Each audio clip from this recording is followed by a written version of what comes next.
There's logos on them. I spoke to him. All right, yeah.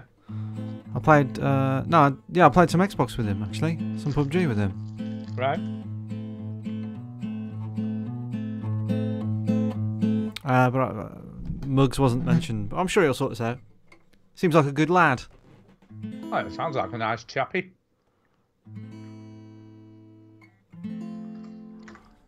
Only 18 summers I headed west through the Whitley Wood to make my fortune and find a lover that lead the best thing life a young man ever could. La la la, la la la la la, la la la la la. La, la, la, la. You know, he has to come and spoil it, doesn't he? You know, doing a nice like ditty, and Duke comes on all noisy. With some beatboxing. I lost my heart to a gypsy lady. So long ago I forgot her name. I still remember the smell of the flowers and the way my life would never be the same. And this is the best. She laid me down on a bed of heather. She said, please be careful. This is what I sell. I said, you're a hooker. She said, no, I mean the heather. I sell the heather. It's like a lucky spell. I said, huh. But let's be clear then. The sex is free. She said, yes, the sex is free. The heather's £1. I said, I don't need no heather. And if I did, I would pick some. It's free. It's growing from the ground. I lost my heart to a gypsy lady. So long ago, I forgot her name. I still remember the smell of the flowers and the way my life would never be the same.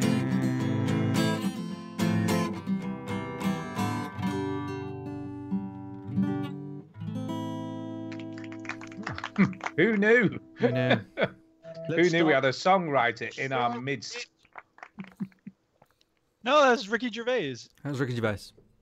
Oh, I see. Oh. We good? I was impressed. I'm gonna say, I thought he's doing well here. Good job. This is a good rendition of it. I'm ready. Y'all ready? I'm ready. Yep. Yep.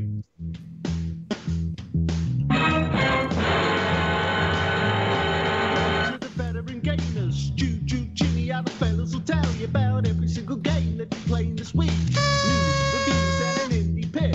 Stu story time and Chinny's game breakers. Here comes Duke with the soundbite savior. Can we cut the condescending crap and play the game? It's the veteran gamers. You gotta be that fucking diamond in the rough. It's the veteran gamers. Your lips look like crispy bacon. Crispy! Crispy! Switch that console off before you have to press repeat, yo. You mean like stew? I certainly do not mean Sue. Be quiet, Chinny! Hello and welcome to episode 415 of the Veteran Gamers Podcast. Yeah, 415. You know what we mean? We back on the scene. I'm Duke. I'm Stu. And wait a minute, here we go.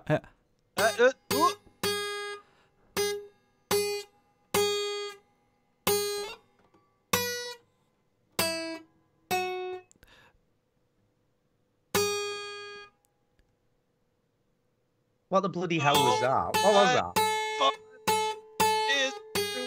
I don't know what. Is that? Was that Old MacDonald had a farm? What is that?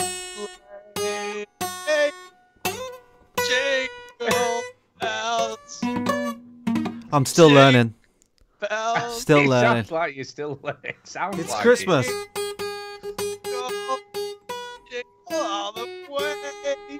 It's Christmas. It's Christmas time. It is Christmas. Do you know, actually, I know it's Christmas time. Do you know how I know? Because it's Because Christmas. Mom's cooking chicken and collard greens. It's Christmas time in Hollis, Queens. How do you know, Stu?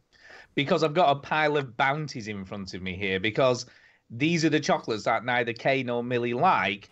So when they open celebrations, that's what I get donated Sorry, to me. that's a kind of chocolate. Is Bounty? It's a coconut chocolate. Bounty, Ugh, yeah. no It's- wonder they it's- don't want. Exactly. Bounty- But I like them. So I don't Bounty- eat a big pile of these things. Bounty is You always don't like the the chocolate. games no one else likes. You like the chocolate no It's one true. else likes. Bounty is True. the chocolate that people leave behind and only weirdos like. Yeah. So if you have a pile of them, you can send them I to have a pile. Veteran Gamers Street, 121, Yeah. London. Yeah, seriously, if anyone has any bounties you don't like, I'll set up a PO box Yeah. and you can just send them to me. It's all good. Yeah. Hey, I'll hey, just Stu. accept any bounty donations. You know what I'm Stu. saying? Stu, Yes, yes. you know, last Christmas I gave you my heart, You did. but the very next day, Yep. you gave it away. No, I sold it on eBay. But this year, you saved me from tears, and I'll give it to someone special. Special. Who you Once bitten, twice shy. I keep my distance, but you still catch my eye. Tell me, baby, do you recognize me? Well, it's been a year, but it doesn't surprise me. And this is going to carry on. Yeah, I'll tell you what though, that Whole is show, just strap in. Christmas. The Christmas #1 right there because it didn't get there the first time, so you never know. Maybe it will You this never know. time. You never know. I'd like to talk about something. Oh. Is it story time? Yeah, I think it sure. might be. Well, I don't know, whatever. My favorite time. It's story time. Story time. Is it the new Star Wars movie? Is it the new Star Wars? No, fuck that shit. Right, so what? Oh, I right. watched it last night. It's good. Oh, great. Good for Star Wars. Well, I'm going to no, watch it before- soon, so no spoilers. Newsflash, new Star Wars movie is good. Okay, Hey, what's all great. these people like, hating on bounties? They're good, man. What's the matter with you all? Bounties Bounties suck. Shut up. Let's are change- the worst. Anyway, No, they're not. Go on, carry on. I'm I talking listened. about paper towels. I listened to another podcast yeah. called Laugh Save Loaded, which is a friend of ours who I've met called Colm. And That's it. Irish. He's Irish. he is from that way. He is. We met him. And he's always drunk when I meet him. And I don't think he listens to our show because he's got common sense, so that's fine. And I was listening to their show, and I love Christmas, right? I don't know if you've got that from tonight's show. I haven't. I didn't realise. I'm a big fan of Christmas. I get into it. I love all the Christmas movies, Christmas songs, everything. And even though Duke is all this like weird Buddhist stuff, I still sent him.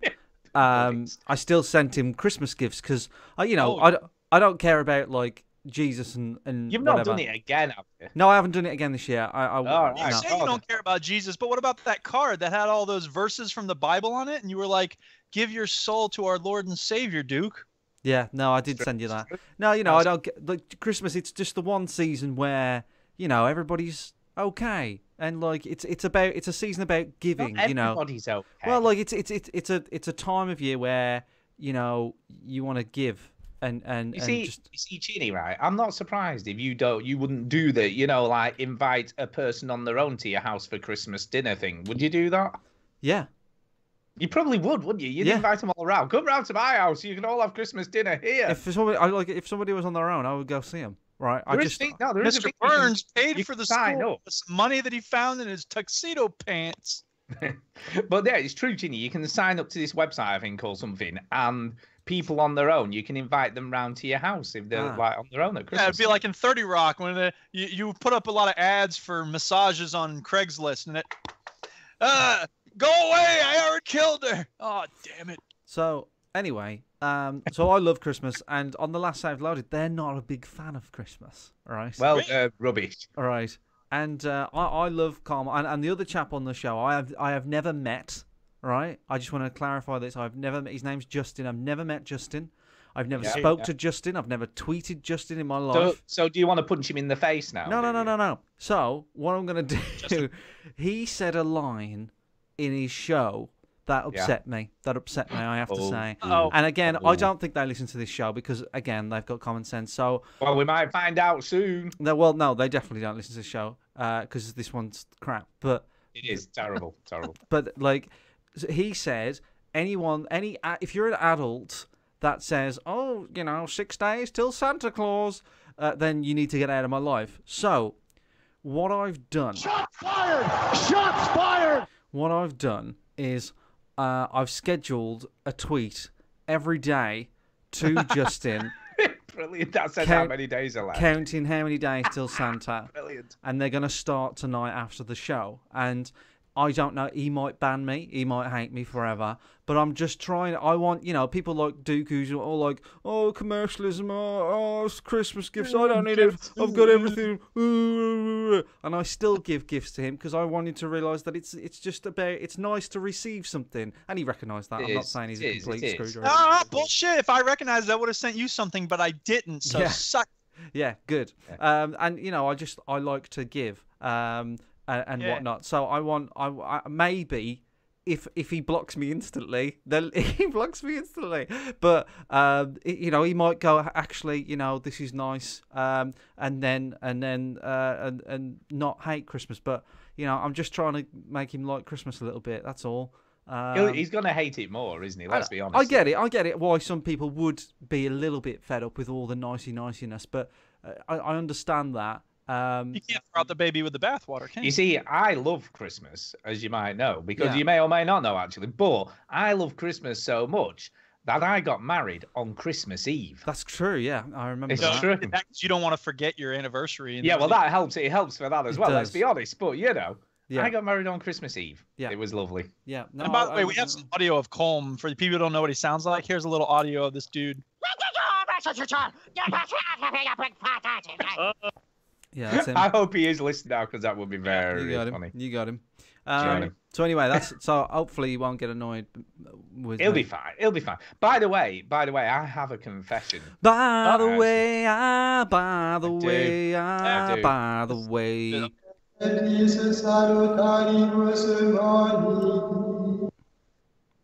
Yeah, I haven't listened to a podcast for like months. What is wrong with you? Jeez. Well, reason being, I've found Audible, right? Okay. Audible. Oh, you're reading audiobooks. I'm listening to audiobooks on the way to work and back every day. So I don't listen to podcasts anymore. It's a bit weird, really. And I've had some really good books. So, Like what? Children of Time was the last one I read. That was really good. That was really good sci-fi. A really good sci-fi book. Very, very clever. I liked it a lot. I like listening to podcasts mainly because I don't read. And also... would you try Audible though, Chinny? Because like you're listening to a book. No, I think that's how when I used to drive for a living, which is how I got into podcasts. I used to drive for a living, and I got sick of the radio, so then I started listening to audiobooks, and then I found podcasts, and I never went back to audiobooks. So maybe I would, but there's always too many podcasts for me to listen to. I love listening to them because it keeps me sort of informed with things that I wouldn't. And I don't only listen to gaming ones. I listen to comedy ones, and I listen to movie ones, and ones about crime because I like crime stuff. So I listen to lots of different things. So yeah, I don't really have time for the stories for the you see, I must admit I do feel a bit bad about it, but I don't know. I'm really enjoying listening to books on the way to work and back because I drive for about 25 minutes each way now for my job at the moment. So that's like 50 minutes a day. I'm like an hour a book a day. Job done. And I can get through a book in about 2 weeks. No, I get it, but I don't know. It's good. It's good. I'm really enjoying it. There's too many podcasts, man. There's too many podcasts. There are. And I have a lot of friends that have podcasts, and I have to keep up with them. That's why I feel bad. You hate them though. You hate all our friends. So it doesn't matter. Bad. No, you said you hate. You can't stand them. Yeah, I don't know. But yeah, I just feel a bit bad. But yeah, I'm listening to loads of books, and for instance, recently, Philip Pullman's The Book of Dust, Part 1, which is the follow-up to the Northern Lights trilogy, which is really, really good, incidentally, was free to listen to off Radio 4, so you could download it as a podcast off there and listen to it as an audio book. So that was really good. Well, if it isn't the leader of the Wiener Patrol, boning up on his nerd lessons. It's true. It's you, Stu. I know, but like I say, I don't know. I just feel like I'd rather read a book than listen to a podcast for some reason at the moment. It's a podcast, but a book in conversation form. Really, it's just people talking. Whereas it's a book. Book's a book. A book is an author talking. Yeah, it is, I guess. But I'm listening to Neil Gaiman, the Norse mythology at the moment, which is really good. I've got to say, I'm really impressed. Sign your audiobook? I did. Did he stealth sign it? That's what he's been doing in airports. Every time he travels, he goes to the airport, finds his book, and signs copies of it. And then he's like, "There's copies of my book signed in the Heathrow Airport or whatever." That is kind of cool. But he's rewritten the Norse mythology in his own sort of take on it, and it's pretty cool. I've got to say, I'm really impressed. I like him. Yeah. So there you go, and that was, they do a deal of the day every day on Audible, and that was 99p. Should have been 22 quid or something. Well, there you go. You got a good deal. So I'm getting a lot of deals of the days, and sometimes if you're being like, "Oh, I'm reading 50 Shades of Grey. Why are you reading that shit?" Well, it was only 99p. It was 99p. But it is almost as well. If you can be quite lucky if you get like if there's a book on sale for 99p. Sometimes you can get the Audible version for another 2 quid or something. Fucking hell! Money bags over here. Fucking hell! Hey, Stu, you better watch out. Uh-oh. You better not cry. You better not pout. Tell me why. Yeah, tell me why. You're going too fast. I'm telling you why. I'm telling you why. All right, just fucking slow down. Santa Claus is coming to town. Yeah. Can't wait. Can't wait, man! I can't wait for Santa. For anti-Semitic listeners. In the chat, Procrastinator Fabulous said World War II trailers are just Jew long. Like what? Why you gotta be on Jews? It's like Roy. So racist. Do y'all know about this election we had here this week? No.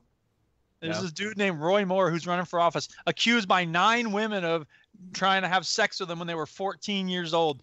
And he almost won.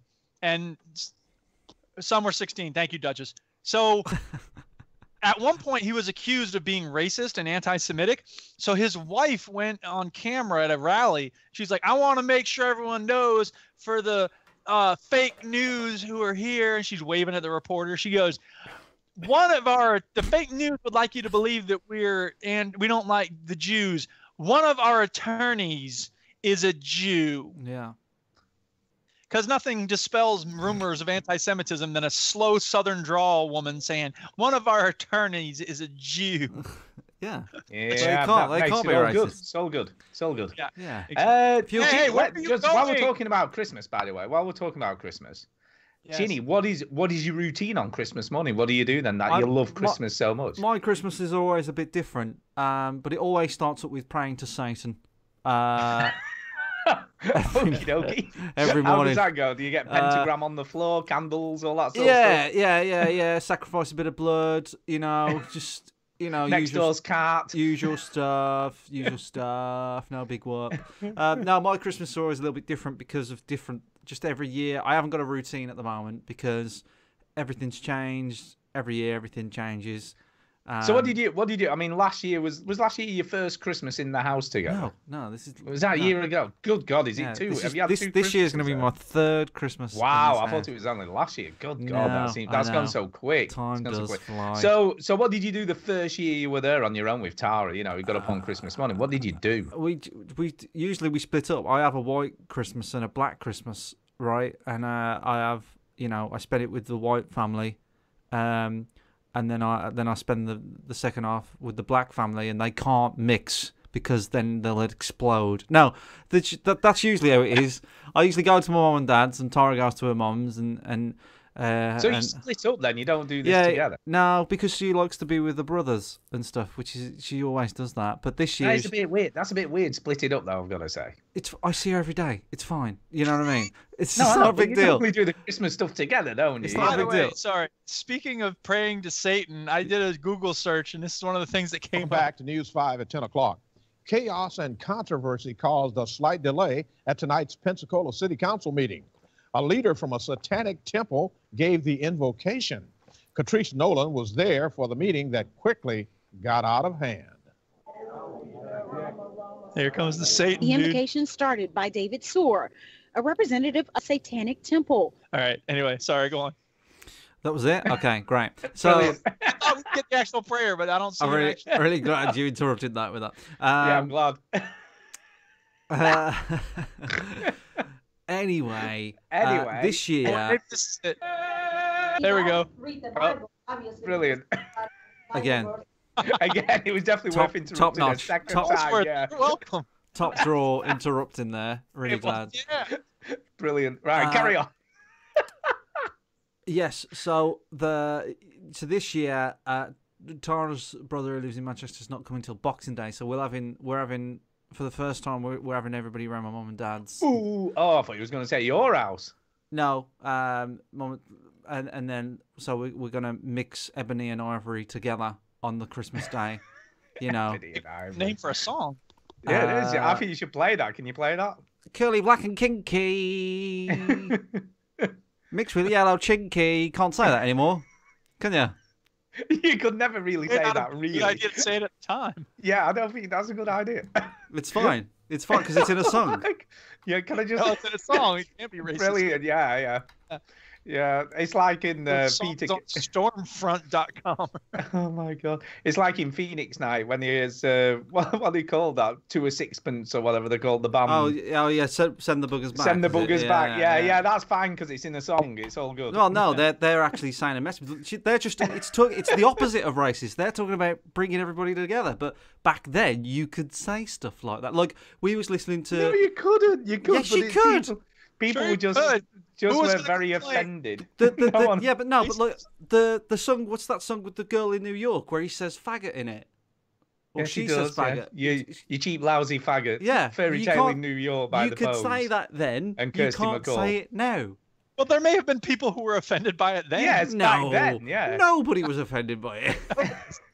They probably didn't even know what it meant. It's like when they had Depeche Mode, Master and Servant on children's telly. Reach out and touch faith.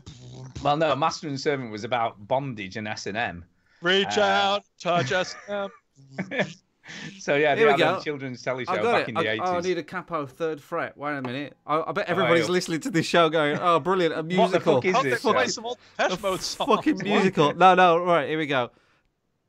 Take a pinch of white man. Oh my god. This is the song. I'm not being right. Me and Tara love no, this you song. can't. Just because he's in the song What? doesn't mean it's What? not racist. It's not racist. Wrap him up in black skin. God.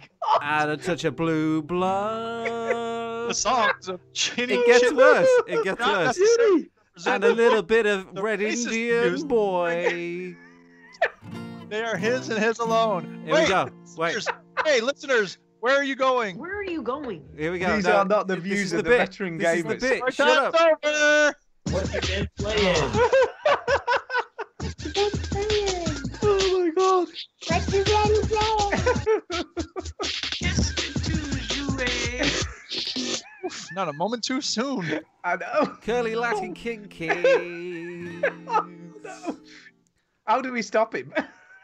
It's the song. It doesn't matter. Rob Collins said his beer is sprayed out of his nose. Mixed with yellow chinkies. No. If you lump it all together, well, you've got a recipe for a get along scene. Oh, what a beautiful dream. All right, moving right along. Video games. I don't know what to say anymore. It's not racist. Oh my god. Games you've been playing. Quick. It's all good. It's fine. Right. Viewers. I checked- down, I che- 7, 6, 3. No, Duke, I checked with the Council of Black People and they said it's fine. Well, the Council of African Americans is not happy. No, it's a good job. I didn't as check well. with the Chinese. No, I haven't checked with those. Yeah. But we'll get Oh, it committed together. Anyway, video games. Anyway, Yeah. so we should talk about those, shouldn't we? Yeah. Yes, I'll start because it appears I've played more than you two. So According Not to- just the reason it says the show will begin soon is because Chinny's too busy singing racist songs. to I'm not. he is singing I'm there, racist sorry. songs. It's No, I'm terrible. not. It's not racist. Oh my god. Oh, it's not racist because it's in a song. It's not racist because I said it. It's not racist because Chinny said it's not Yeah, racist. it's fine. Okay, Anyway. go. Yeah. Anyway, Go ahead. I've been playing Finding Paradise. Finding Paradise. Oh, this is the sequel to the Moon. It is To the Moon. Ah, is it amazing? I've only played about an hour and a half, so I haven't played a whole lot. And the reason for that is I've worked the last 6 days straight 10.5 hour day. So I haven't had a lot of gaming time, unfortunately. So I've been a bit sort of short of time. But yeah, it's very to the moon. You know, it's almost the same, really. Same presentation, same setup, same sort of music. You know, different person. So that's the difference here. Bye. Yeah. Yeah, it's not racist because you said no offense. It's fine. I'm saying goodbye to this game because if it's the same as To the Moon, then fuck that game. Well, it's the same setup, you know. Obviously, they've got Oh a new no! pace. Now, wait a minute, a second. Shut up. Do we have the same stupid mini games? Well, I've only done one of those, you know, where you have to access the new set of memories and you go back a bit further into the memory bank, as it were. And I can't remember exactly how it worked in the first game. If I remember, it was a bit random. But Yes, it was random shit. Yeah, well, in this game, it's a similar grid-based thing, but it's a Connect 3 to get rid of them. So it's a little less annoying, I think. Yeah, so you slide left or right or up and down to sort of line up all the objects on the screen, and once you get rid of them all, then you can access the next memory. Yeah. We seem fine. I don't mind Connect 3 games. They're all right. 3's fine. Yeah, so that's it. Oh, Connect 4. If you just connect them together, they just disappear. So however many you have in a row, they just go. Yeah. That's all fine. They've changed it now. You can play multiple characters at the same time, so you can switch between one character and another. I don't remember that in the first game. I don't think it switched for you. I don't think you could switch it. Yeah, so you can switch between the Doctor and the two main doctors like that are carrying out the memory thing. Doctor Who? I can't remember what they're called, and I should know. Yeah, so that's kind of cool. And as with the first game, the dialogue is equally as strong and as witty. You know, because it was very funny the first game in places, and this is the same. You know, there have been already some very funny moments. Is there voice acting? He was slapping your knee and falling out of your funny chair. though. I think the dialogue in this is particularly strong. I think it works really, really well. I liked Into the Moon. There's some funny moments there. Yeah, and this is equally as good. Yeah, I really, really like it so far, and I can't see any reason why I'm not going to continue to be I played that. To the Moon last Christmas Eve. That's when You did. So it's time for a new game. No, this Christmas Eve. It is. And this is focusing on the patient's called Colin.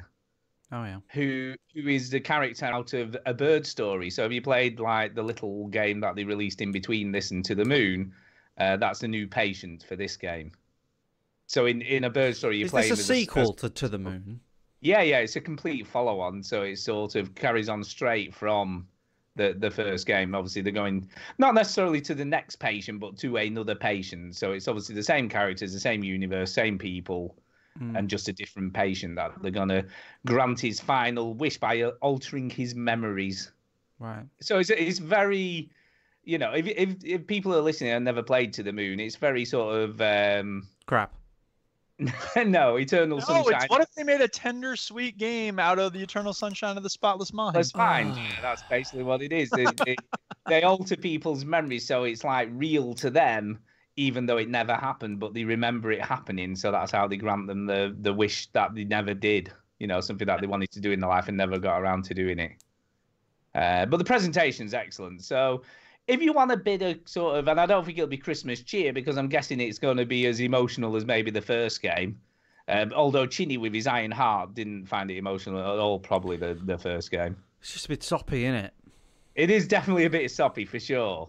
I wasn't in the mood for it. But I mean, the reviews I've read, you know, some people are saying it's not quite as emotional as the first game, but it's still got its tender moments, as it were. But I think it's a great game for Christmas. You know, this sort of game I think is really good to be playing at Christmas time. So I totally recommend this. I think it's great. So there you go. I love the sort of director stroke developer of this game, and I love what he does. I just think it's really cool. So, you know, for something that's just pixels, it's a great game. So there you go. And not all games though. Not all games are pixels, no. Well, some of them are very, very, very, very, very tiny. VR is made up of your dreams and imagination. But this is much more sprite-driven.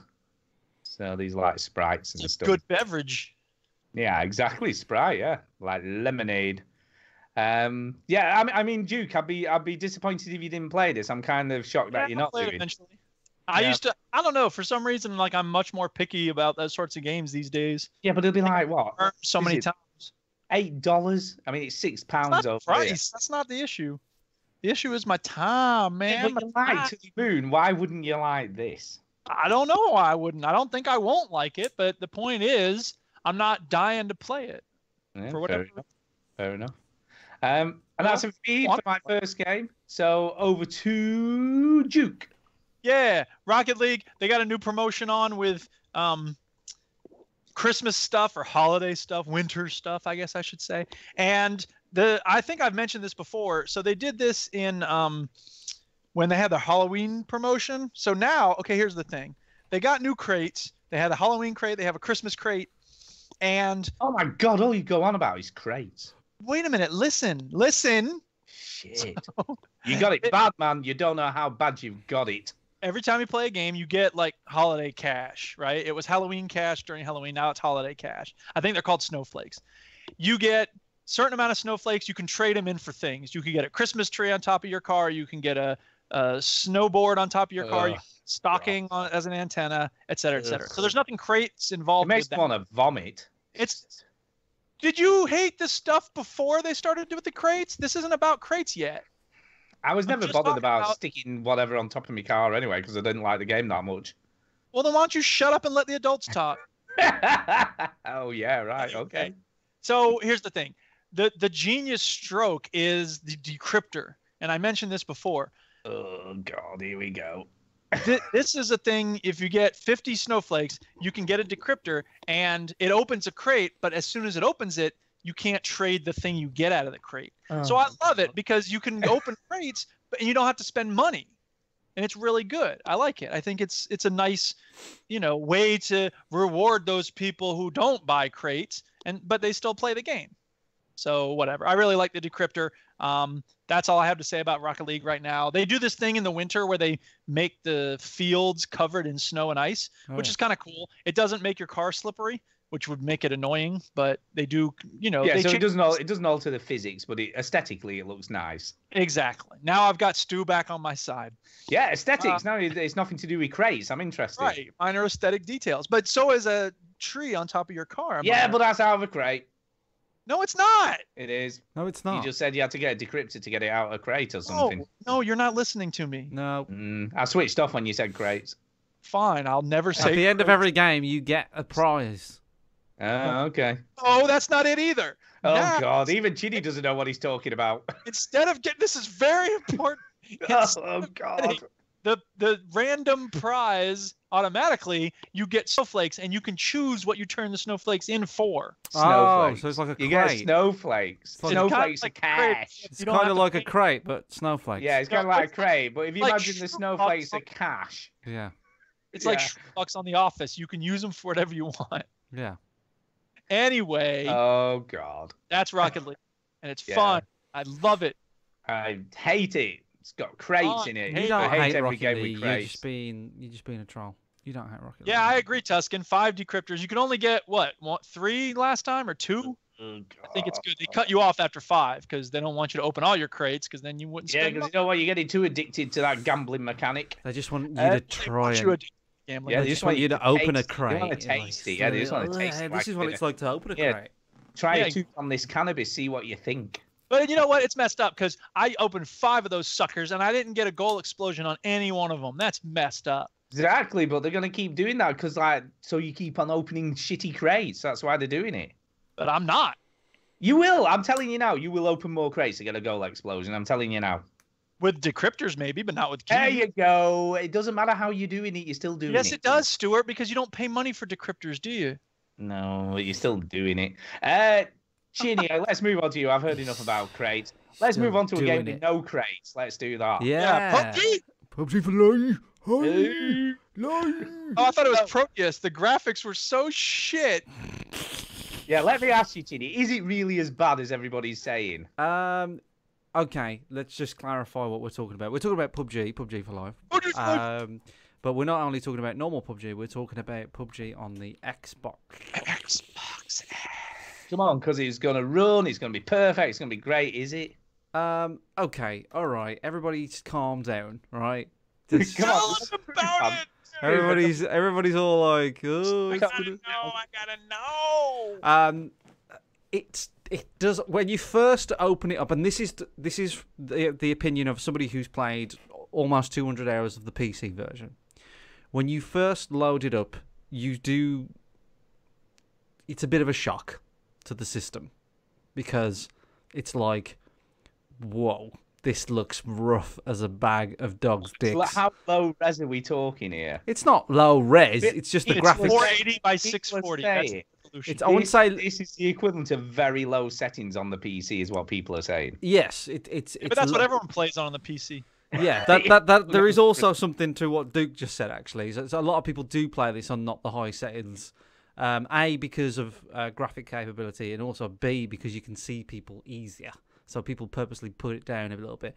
But PUBG on the Xbox One, if you're like me and you've been playing it on the PC, I feel like you're only playing it on the Xbox to play with your friends. And if you're only Xbox One, right, and you haven't played it on the PC before, the Xbox version of PUBG is perfectly fine. It's playable, right? Well, let me ask you this, right? Because I mean, I've never played it on either PC or Xbox One, so I have nothing to compare it to or know anything. You said about you jumped out of the plane once. Yeah, I did. That's as far as it goes. That's playing. Yeah, I'm not doing that. But let me ask you about because some people are saying the controls are hideous. Yeah, I'll get there. So the whole. But you're saying it's perfectly all right. But if the controls are hideous, how can it be? I tell you what. Why don't you just shut the fuck up? I'm just asking you the question. Answer the question. Well, I'll answer the question if you let me fucking answer the question. So, everybody's been talking about how it runs. I'll talk about how it runs. I'll come to the controls in a little bit. And how it runs, it's not great, right? It doesn't run brilliantly. But it's fine. The hardest part, the bits that don't run that well are the very start when you're in the sort of lobby area and you're shooting everybody, and the plane jump, right?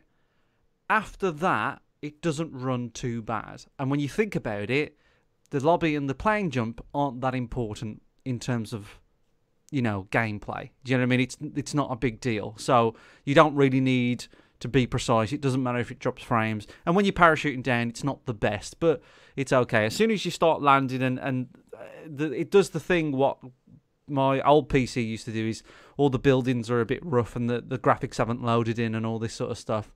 But you land, you give it a 30 seconds to a minute and it's fine.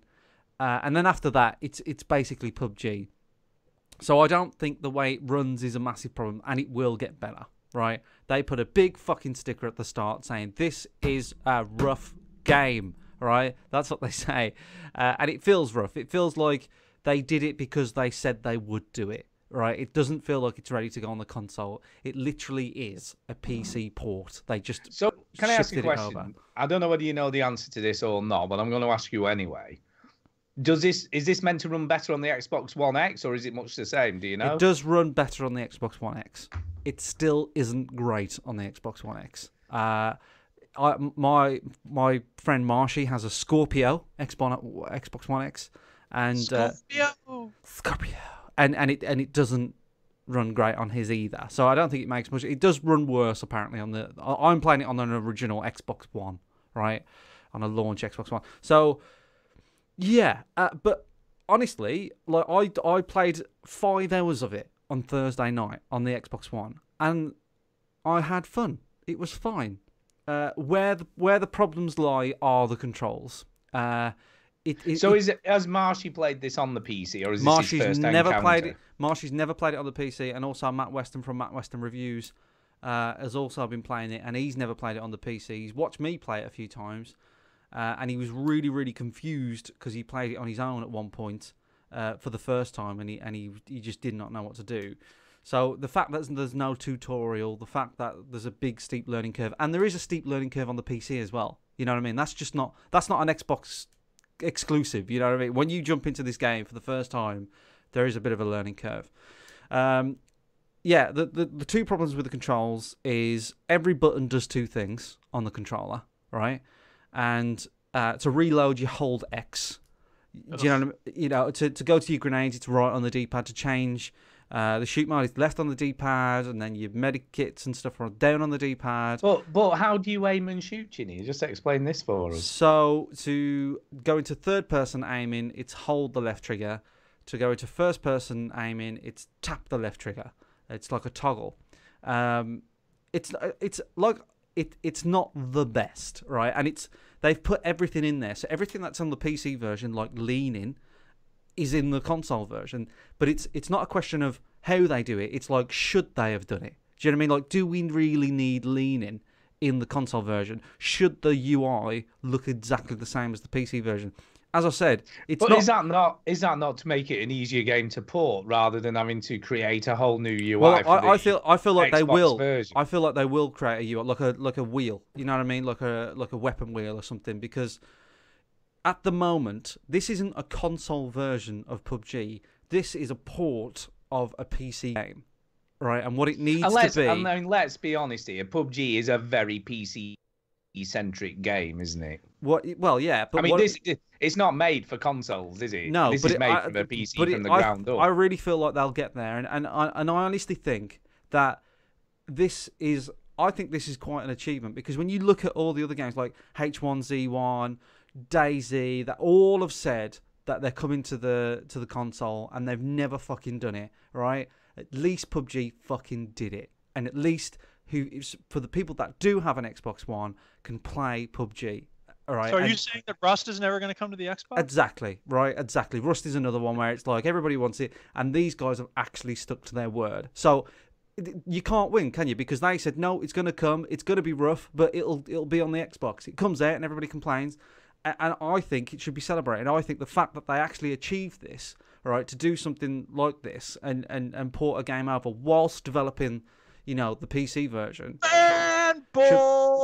should be celebrated. All right, I am a fanboy. Fuck you. And I agree with you. I think you're right. I think they did a good job, all things considered, and I don't care. I don't understand. I get what you're saying. Look, the PC version now was a fucking janky mess 6 months ago. It's right? about as PC version probably, but people are expecting it to be magical miracles because it's on. And in a way, right, the Xbox players have.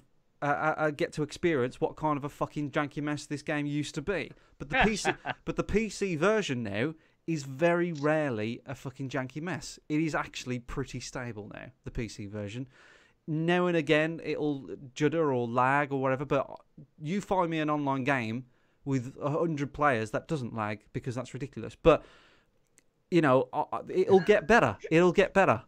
You sound like Duke in his crates on Rocket League. I will guarantee that this game will get better. I mean, it's an absolute monster of a win for Microsoft, and they. Oh yeah, I definitely think this is a ticking that this is a box ticking exercise. Let's be honest here, and the fact that like you said, they've got this to run on an Xbox One. Like the original Xbox One in itself is an achievement. You know what I mean? I do agree. I do agree. And I think people just need to remember that, like, DayZ was promised to be on the console like 4 years ago, and it never came. Right? And this type of game, Fortnite aside, it had real difficulty getting onto the PC. And Fortnite only exists because they copied this. And I honestly think that people sort of need to be They need to calm down a little bit. The PC gamers are... There's a bit of everybody in this. PC gamers are like, oh, it's fucking shit. The fucking Xbox One is shit. Play it on the PC. It's like, well, not everybody's got a PC that can run it. All right? So it's not for you. And B, like the fact that it's running on there and they've actually stuck to their word and said, no, it's going to come out this year. And also, the other thing that they're sticking to their word with, he says they said that the PC version of PUBG will be released. It will be a proper game. It will be out. Yeah, of apparently preview. it's before the end of the year. So within the next 2 weeks. The 20th December, it's coming out. It's absolutely coming as out a full release. As a full release with vaulting and a new map, right? So the fact that they've stuck to their word, you've got to respect them. I don't see what the big problem is. Oh really. yeah, I mean, let's be honest. They've had a huge, whether we know about it or not, a huge cash injection off Microsoft here to do this. Yeah. It'll get better. It'll get better. They'll be spending that money elsewhere. They'll be spreading it around. They won't all be going on this version, I'm sure. No, of course. But like, I honestly think that they're doing the right thing, and I think that the Xbox One version of PUBG, as it stands right now, as I'm talking, is fine. You know, it's not the best running game. And this footage is of the Xbox One version. This is the Xbox One version, and you're watching it. I'm playing it. I'm shooting people. I'm killing people. Terrible. It doesn't look terrible. It's playable. It's not going to be terrible the PC version. No, it's playable. The good thing about the Xbox One version is everybody's fucking shit in it. All right. So I go in there. So you finally get your single player chicken dinner. So I've spoke to Fraser about this, right? And I said, if I get a chicken dinner solo in the Xbox version, does it count? And he said no. So I've been really, really trying hard to get a solo chicken dinner on the PC version this week, and I still haven't got there. I've got second, I've got third. I just can't get there. It's really, really difficult. But like every time I play, see the nerves, man. You must get to that final. Honestly, when I get to the final, when it's below 10, I just shit myself. That must be it, because otherwise you'd have had it, wouldn't you? Sure. Yeah, it's just so. I mean, the 2 times I've been second, yeah, I think pretty sure I've been second twice. I've just been so scared, and the last one I was 4th. I just had a really bad circle where the circle ended in a really open area, and somebody else. Circle, isn't it? Yeah, and it's the same for the other player, though, isn't it? Let's be honest. No, the other player in the one where I came 4th, he was by the beach and he had this like little rock that he could, and I just couldn't do anything about it. Like, there's nothing I could do. Rocks, man. But I mean, the Xbox version. I played the Xbox version the other day, and I was literally running through a small circle, and nobody was doing anything about it. And I was just standing up, shooting. I just killed like 4 people. No problem. Like the great thing at the moment, PUBG is like when Rocket League came to the Xbox One. Everybody was shit, so I could just play it and just annihilate everyone. But I'm fine. And the good thing about PUBG on the Xbox is that you're playing with different people. Like, I'm playing with Marsh, I'm playing with Matt, I'm playing with Nick, a listener of the show, who messaged me what up, Nick? About some merchandising. Merchandise. Basically, he's gonna get me 100 mugs. He didn't really. Why is it just you? What about me? He didn't really say 100, but I've just dropped him in it now. 1,000. Yeah, 1,000. A million mugs. Prizes. Come on, Nick. We don't want them for ourselves. No, I do. I want 1,000 mugs in my house. Eggnog. Oh my god. So I was playing with Nick and his friend, and you know, it's good. It's an absolutely perfect playable version. It's perfect. It runs perfectly. No, so do you reckon he could do as a mug, you know, with our avatars that you got done at work for us? Maybe, yeah, I'm sure that would be cool. They would be cool, wouldn't they? They would be cool. So you could get a stew mug. My my opinion of PUBG on the Xbox One is it's fine. Just calm down. It's not the PC version, but it never is it? You know what I mean? When you play a PC version of a game, that's the best version of that game. You know, that's just the way it is. It does take a hit being on a console, but it's perfect. You know, you can play it. It does what PUBG does. When you get down to the top 10 or wherever, you get the same feeling of when you're playing on the PC. And if you know no different, you wouldn't even notice. You wouldn't even notice. Yeah, I must admit, I'm looking at it here. It looks fine. I haven't really seen any frame drops or sort of stutters or anything really. No, you know, graphically it's not the sharpest in the world, but does that really matter? Doesn't matter. It doesn't matter. It doesn't the matter. only it's time all about it the looks, game, isn't it? The only time it runs and looks a bit dodgy is when you jump in, and when it starts, when you jump in, it just looks a bit rough there. But the whole, you know, playing the game part, and the controls. I mean, aiming down your sights there's no aim assist. And I feel like they do need to throw it in because because using analog sticks is totally different than a keyboard and mouse. It is a bit dodgy. So I feel like a bit of aim assist would be good. Not the trigger and it snaps to them. Yeah, not like GTA aim assist. No. Just kind of like a slight, you know, nudge is what you need. But they'll get there. I mean, but this is still classed as early access for the Xbox. Very yeah. This ain't coming out this year. Whatever they call it. What is it that they call it? Game preview. They call it game preview. There you go. Yeah, and yeah. I mean, it has crashed on me a couple of times on the Xbox version. So you know that it's been rushed to the Xbox. You know that it's not a finished game. You can tell. Well, you play it. I don't think it's necessarily been rushed, but obviously they wanted to get it out there in the version of early access. So it's the same as what it was when it came out initially on PC, isn't it? Yeah. No, it's a bit rough, but it's fine. How much is this in the game? I think it's about 25 quid. Yeah. So it's not full price either. You know what I mean? It's not too bad. No, and that's a good thing about like buying into early access, because you get the games a little bit cheaper than on full release, and you know when it is full release, it's usually more expensive, and you still get all those features, don't you? So you get the full game at the end. Yeah. Yeah. So it's always worth buying into that early access if it's something that you think you're going to put a lot of time into. I bought it, and I know I've got it already, but I bought it as a sort of support thing. Really, I bought it because I wanted to say, you know, this is something. You bought it because you wanted to say, hey, developers, you don't have enough money. Have some more money. Have some more of my money. I wanted to say, like, this is a thing that I'm voting for that I like, and you vote with your wallet, and I wanted to support that. And also I wanted to play with all my Xbox friends. PUBG. Which is fair enough. PUBG. Anyway, that's PUBG. enough PUBG. Okay, back to me then, I guess. Yeah.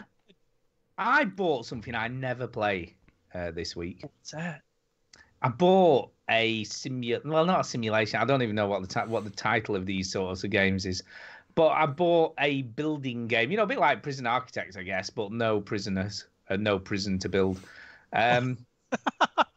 Wait, aren't those the only two ingredients of Prison Architect? Yeah, but this is called Tracks. So this is like a toy train set, like a wooden toy train set. Interesting. And it's really quite excellent. This is early access. It was £6. It's nothing. It's like pennies. And sorry, this is on the PC? It is on the PC. Yeah, it's brill. So you can, and it's so simple. You know, it's like the easiest interface in the world to build it. But what's super cool about this game is once you've built your track, you can then go to drive the train around it. So it goes into like first person from the front of the train, and away you go, like you're the driver of the train. It's awesome. Cool. I love it. And it's so easy to build. And honestly, right, I was playing this game tonight for an hour and a half, and it was like 10 minutes had gone by. You know, when it's like, when you don't even realize how much time has gone.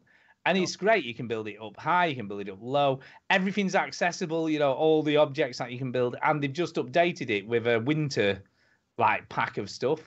TRACKS. Yeah. Okay.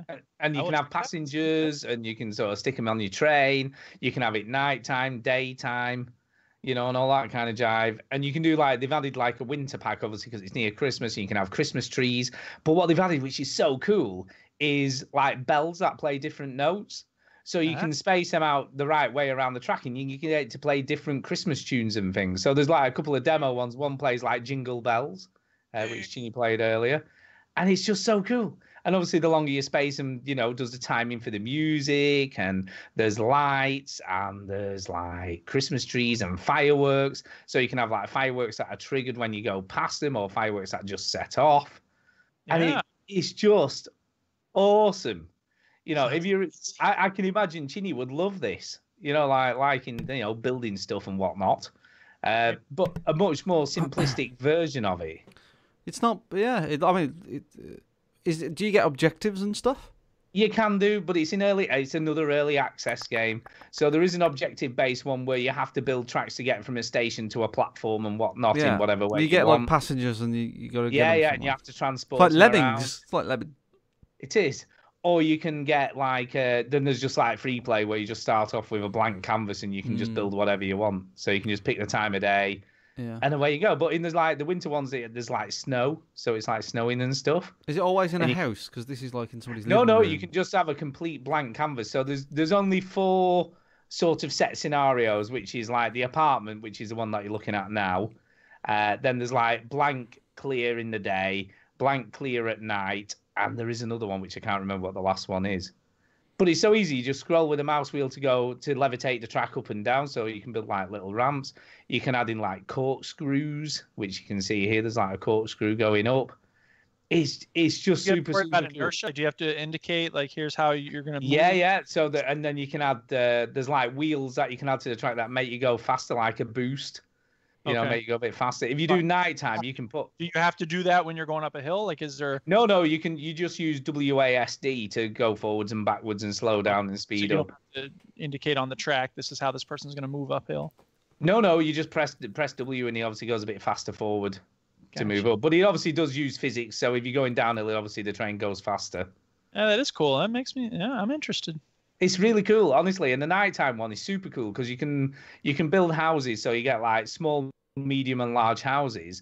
But then there's random, so it'll just like pick random size houses. So when you're putting them along the track, it'll just do big, small, medium, different colors, and all that kind of stuff. So it's just super cool, honestly. And it's what I really like about it is just the simplicity of the interface. It's just so easy to do. Do you know if they're going to make much changes to the... Well, I mean, they've just added the winter pack, so I'm assuming that they are adding stuff all the time. So they've just added that for Christmas. So I do think there's a lot of support for this, and I do think the developers are definitely putting time in to make it more interesting. It looks cool. It is. I mean, there's loads and loads of objects already. There's like trees, houses, stations, lighthouses. I mean, the lighthouse in itself is so cool. You know, obviously it is a proper lighthouse that's functioning. The light goes round. And it looks really cool. Like when you set fireworks off, they look super cool. Yeah. So there's a lot of effort and to go into it, and it does look like a toy train set, which I love about it. Yeah. And like I say, I'm not into these normally, but what possessed you to get it then? I don't know. I saw an article on it, and it was saying that the winter pack had been released for it, and I was like, oh, go and look at this, and I thought, I wonder how much it is. If it's a reasonable amount of money, I'm just going to buy it and have a go. And it was very cheap, so I thought, why not? I'm going to support the developer and give it a whirl. And I do like stuff like this, but I'm always put off by the sort of like how complex stuff usually is in these types of games. I agree with that. It's usually pretty complicated. Did you like Prison Architect? Did you play it? I did, but there's so many systems going on, isn't there? It's after a while. I mean, but you grow into it. I mean, it's overwhelming at first, but once you get into it. Prison Architect. And I think the trouble with Prison Architect as well, and on top of that, is there are objectives. You've got to keep your prisoners happy. You've got to stop them trying to kill each other. I mean, my first prison would look good, right? I thought I'd done a really good job of it, but turned out to be totally shit because, like, the nurse got murdered. They were like, skivving each other in the shower. Yeah. Shit was going down all the time, right? And it became really like stressful. Yeah. To try and sort it all out. Like I want these CCTV cameras in the shower so they're not killing each other. Yeah. You know what I mean? And people were dying all the time. And I found it really, and they keep bringing new prisoners all the time as well. Always another however many for you. Well, you can stop that, You can... I know, and I think what's nice about this game is there's none of that stuff. This is simply just build a toy train set and away you go, and you can, like you say, drive it from as you can see on the screen, you can drive it from the train, and it's just like there's really good attention to detail with the levers and the gauges and. Do you know what I mean? I just love the way it's all put together. It's just really cool. Yeah. And there's like physics, like you can see the trains can jump tracks. If you build a track underneath another track, it'll jump from that track to the other. Cool. And stuff like kind of crazy stuff like that. So there's lots of crazy things you can do in it, and I just like the idea of it. And I think you derailed the train. Yeah, and it will carry on rolling around the living room once it falls off the tracks and stuff. Yeah. Nice. But it's dead easy to reset. You just press T to either sort of go from train view to build view, and if you go off the track, you just press and hold T, and it just resets it at the start point. Yeah. So it's dead simple just to move it around from one thing to another. And I'm sure, like I say, that they'll just keep adding more packs to this and different environments to build in. Yeah. So it's super cool. I mean, it's a nothing game. There's no objectives as such, like I say, apart from yeah. I feel like that's what I need. I need objectives. I feel like that helps me. Yeah. It's sort of a nothing game, but it's just kind of cool. It just looks cool, and like I say, it's very cheap. The only criticism I do have, and this is a bit of a problem, and it's not a major one, and it's nothing that the developer's done, but it's not controller friendly. So I can't play it in the living room. I have to play it in front of the PC. I know. So I can't play it on the Steam Link. I can do. I mean, I can set up a keyboard and mouse, and I have like a little lap table, thing that I can set it up on. But it's a little bit more of a faff to do that. But other than that, and I probably will do that.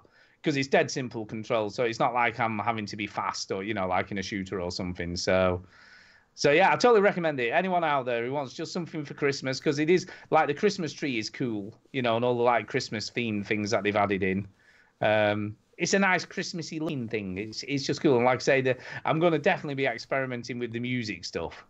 Setting it, and it gives you like a piano like keyboard for all the different notes, so you can set each ballad a different note, and obviously you can put two bells together to get a nicer chiming sound, and it does sound cool as well when you play music in it.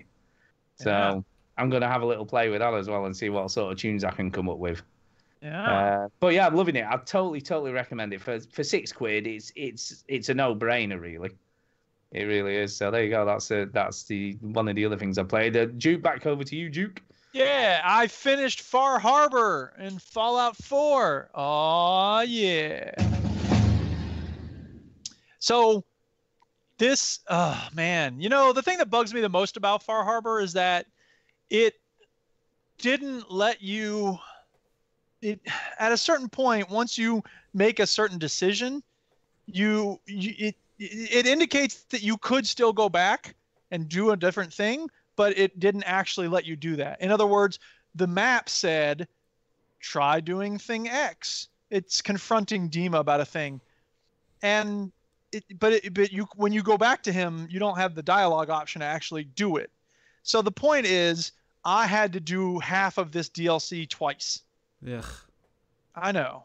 Because I thought I could continue. I thought I could go back and do this thing after I want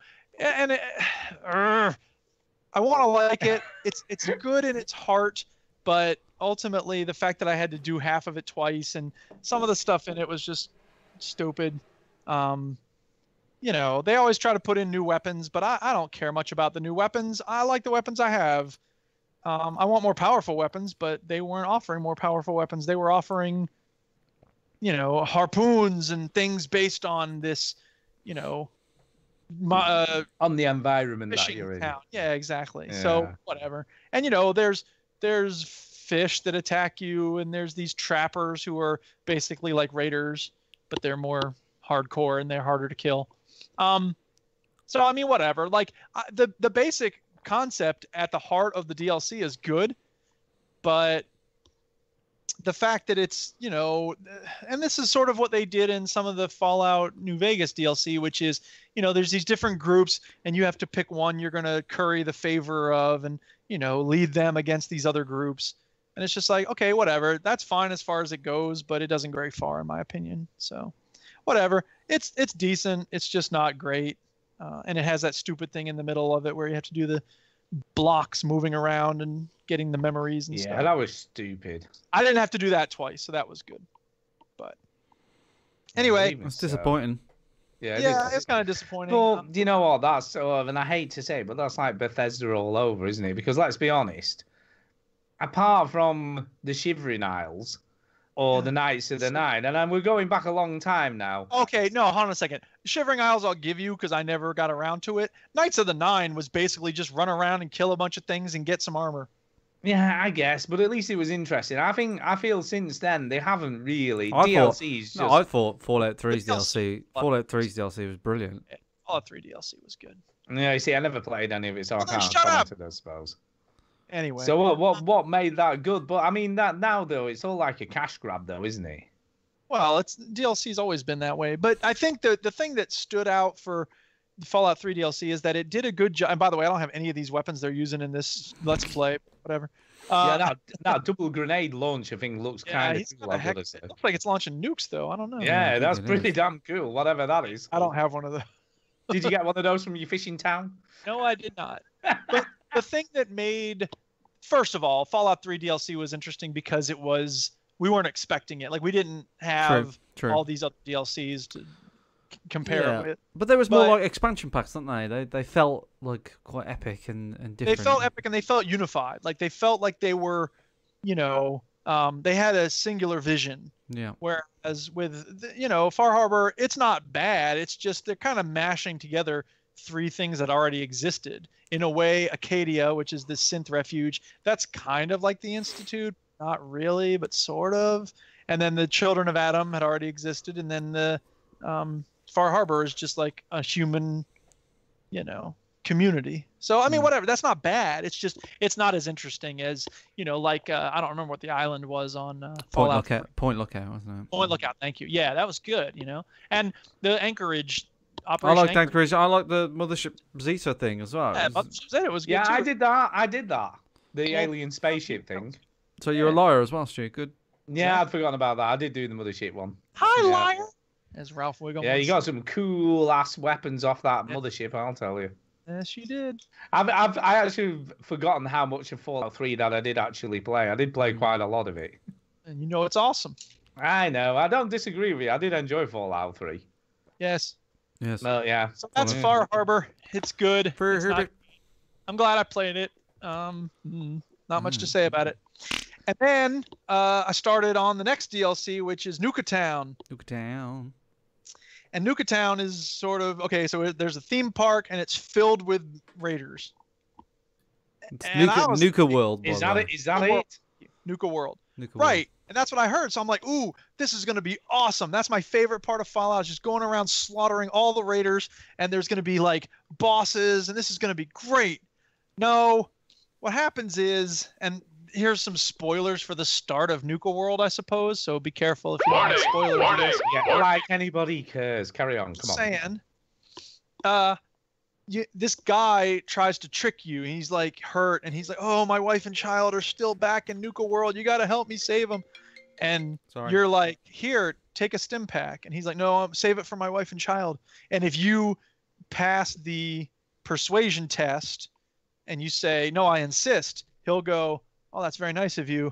Actually, I'm lying. I don't have a wife and child. I'm just trying to get you to go on the thing to fall into the hands of these raiders.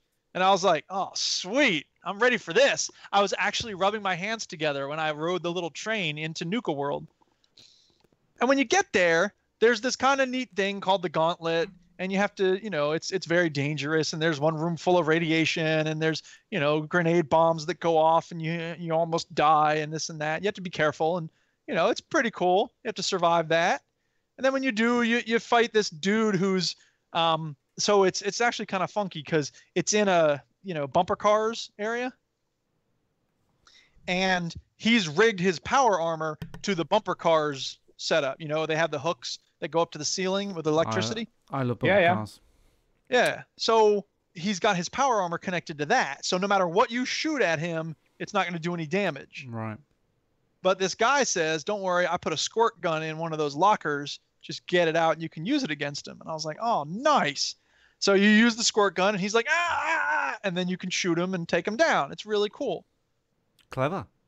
And then when you get done, like everyone's standing around watching you. All these raiders are watching. They're like, yeah.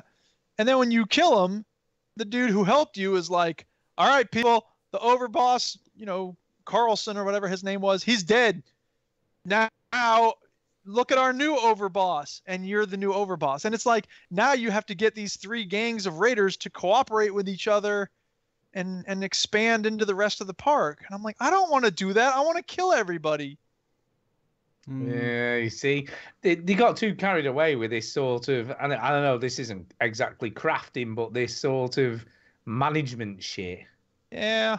It's just, again, it's the same sort of thing as Far Harbor. Like, there's 3 communities, and you got to try to pick one and play them against each other and see who you want to save. And it's like, I don't care about this. Like, when it came to Far Harbor, I didn't want any of the communities to get wiped out. In this, I want all of the communities to get wiped out. That's funny. I mean, this reminds me slightly. I don't know whether you remember Rage. And in Rage, there was like a gauntlet type thing in there where you had to go and do like the Running Man type thing. Yeah, I remember that. That's pretty. And cool. that's kind of like this. Well, that was the beginning of this. That was, and again, like the beginning of it's cool. I like the beginning of it. I just wish they would just say, "Here's 500 raiders for you to wipe out." I'd be like, "Yeah." You just want to shoot shit. That's all you want, isn't it? Dude? That's the thing, because you have to go to each of one of the first mission is go meet up with the heads of the different communities of raiders, and one of them is like they got corpses hanging all over their base, and the other one is they're dressed really nice for raiders. You know what I mean? So like they're all about dressed nice for raiders. Yeah, exactly. Like they're is wearing that a thing? Yeah, they're wearing like garbage cans, but they have like bow ties welded to their garbage cans or whatever. Brilliant. So it's weird. And then the third one is like they're like dogs, but they dress up in like pastel colors. They're called the Pack. So it's all about like, and they have these dogs fighting nearby when you're talking to the dude, and all throughout your conversation, It's just like, this is stupid. And you're supposed to like talk to them and like, oh, I'm in charge now. And they're like, well, I saw you kill the old boss, so I guess we'll do what you say, but you better watch your step, man. I just want to start killing everybody, but I can't because they're they're being nice to you and stuff. Well, not that, but if you were to try to kill them, the leaders of the thing presumably are like essential to the story, so you can't kill them. Well, have you tried? No, I should. Maybe you need to try. Why don't you try killing one and see what happens? Actually, I'll tell you why I haven't tried. There actually is a reason why. There are slaves in this Nuka World area, and I hope there's a storyline where I can free them. No way you can slave more people. That's what you want to enslave them. Get them collars on. Yeah, I don't want to enslave more people. That makes me a weirdo, I know, but it's true. Weird. So yeah, anyway, they are weird, man. That's what you're doing Fallout. You get the collars. Yeah, I'm hoping it'll become different because right now it's kind of boring. And so, okay, before I start dealing with any of those gangs, they're like, okay, go. There's the dude who helped you find the water gun, and he's like, oh, I can help you, navigate these different gangs now that you're in charge. And everyone's like, oh, you got a new puppet for whatever, Bob is the dude who's helping you. I see Bob's got a new puppet. Ugh. And like, I'm like, whatever, I don't even care about that. But Bob is like, oh, you got to go out and clean out the other parts of the park. So I'm like, okay. And I go out to the other parts of the park, and it's like, oh, Nuka World, like Galaxy Ride. And, they recreated a bunker in there, and you wander around, and there's robots everywhere trying to kill you. So you have to kill the robots, which is fine, run around, shoot shit. Hey, finally, that thing I wanted to do, right? But now, one of the challenges is to like reboot the mainframe. And the way you do that is you collect these like cores. So you don't get to shoot anyone in the face. Is that what you're saying? Well, while you're shooting people in the face, you also have to look out for these computer panels. And I'm like, I don't want to look. So now I'm running around trying to find these computer panels everywhere. And I'm like, this is boring. I don't want to do this. I want to kill a bunch of raiders. So I don't know. I'm giving it mixed reviews right now, Nuka World. Like, it's got promise. It's got a lot of possibility. Because this is the DLC that looked the most exciting, Yeah, exactly. That's what I thought. So maybe it will get exciting later, but so far it's kind of yes and no. Interesting. Yep, that's where we're at. Yeah, I do feel like I should play this again at some point because I did like Fallout 4, but I don't know. I just felt like I'd had enough. Yeah, I know. Like I'd had enough of the game. I don't know. If I was to play one again, I'd play 3 again. Yeah. But I'm not going to play. Anyway, you've not played anything else, Ginny, is that correct? No. Can't believe you're just such a slacker. I played many hours of PUBG trying to get my chicken dinner. I know, that's the trouble, man. You're too obsessed with chicken dinners. Stu, do you have anything else to talk about? I do. The last thing. No, I do. You said you do. The last thing I'm going to talk about is something for Christmas, people. This is for a Christmas game. It's a Christmas game. I picked this up in the Black Friday sales, and sadly I missed Jackbox Party 2, so this is Jackbox Party 3. Oh. So this is a compendium of 5 games. We've played 3 of them, so we've given 3 a go. One sounds a bit stupid because one's like a T-shirt thing, where you've got to make a T-shirt and then everyone has to vote on which is the best T-shirt, which sounds a bit shit. I didn't want to say anything, but yes, that does sound. That does sound terrible. And the other one's quite cool. The other one's like a pun game, so you've got to make the best pun for something normal and then try and make it into a pun. So we haven't played that one either. I can't remember what that's called. But in Jackbox Party 3, the 3 that we have played is Faking It, Trivia Murder Party, and Guespionage. The simplest of which is probably Guespionage. That's kind of the easiest one to understand. And with that, you're just given what percentage of people have been in the back of a police car. Okay. And then you have to guess the percentage, and then the other players have to guess whether it's higher or lower than what you've said. So obviously, the nearer to the exact percentage you get, the bigger the score you get, and it's over 3 rounds. And then obviously, the person with the highest score after 3 rounds is the winner. And the way it works is you sort of go to a website. It's a little bit like Keep Talking and Nobody Explodes. So you just go onto a website and you put in the code that you're giving it for each game. The only thing which I think is a little bit weird is it's like each time you play a different game in the pack, you've got to put a new code in. So it's not like one code and then you can sort of play whatever game you like in the game. You've got to keep putting a new code into the website. So that's a bit weird. But other than that, it works really, really well. Guespionage was quite a lot of fun. Trivia Murder Party, I really, really liked. I thought that was really quite cool. So in that, it's sort of 3 to 9 players, I think it is. So you can have up to 9 players playing it. And everyone can just like log in. And then it's basically a trivia game with the guy from Scream. So he's speaking like he's like a distorted voice.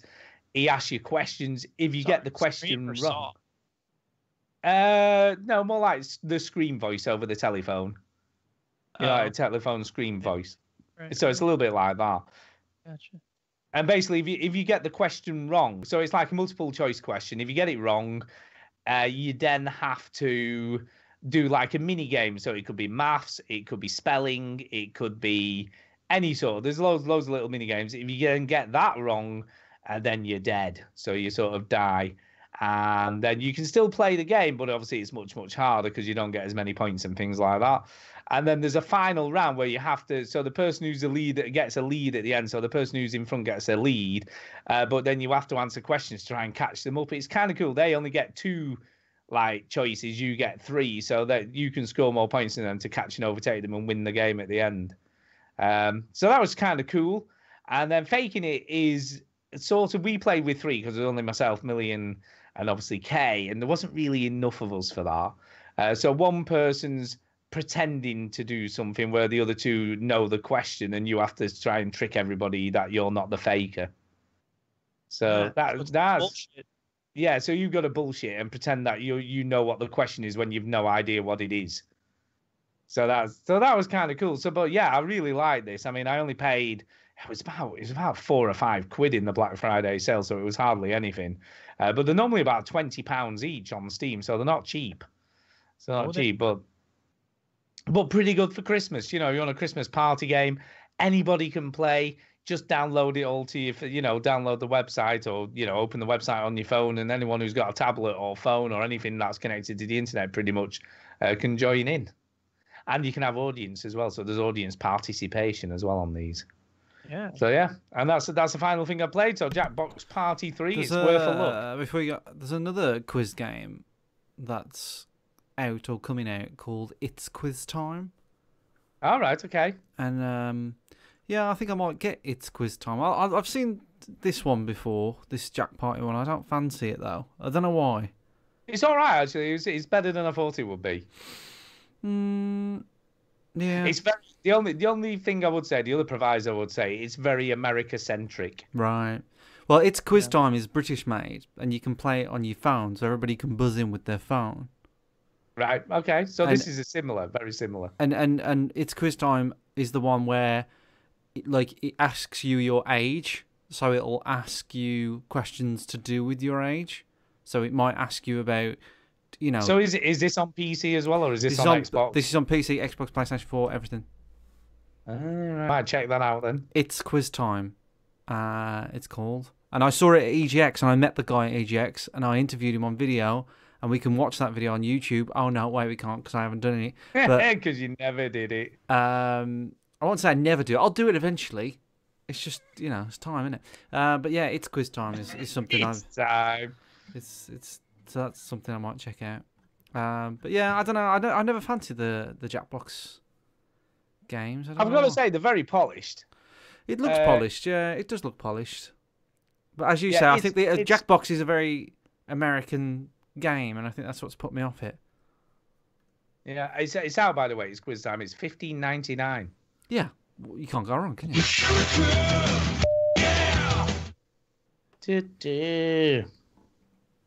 Yeah. So there you go. So that's it for me. It is time for some news now, though. Let's do it. Is it actually time for the news, or are you just teasing? No, it's actually putting news first. There you go, Chinny. Over to you then for the news. PlayerUnknown's Battleground sells 1 million on the Xbox One. A million. I mean, that in itself is impressive, isn't it? For a janky ass game, yes, it is. For a janky ass game in its first week on sale. Best game of the year. In fact, it's first 48 hours, so the first 2 days it sold 1 million. Best game of the year. I mean, most games would love to sell 1 million, especially smaller games like these indie developers. They would give everything to sell 1 million games, wouldn't they? They're left testicles. Yeah. I mean, Eurogamer said this. I don't know whether you're aware. Said this. In terms of first impressions, PUBG is borderline horrendous. An assault of low-quality artwork, jarring popping, and disappointing performance. That's a bit harsh. It's a bit harsh. What they said about the Xbox version. Yeah, it's about the gameplay. It's about the gameplay, and there are dips, and I've talked about that. PUBG on the Xbox One similarly runs PC's very low graphics settings, so that's that. Yeah. So does 80% of the people who play it on the PC. Bam.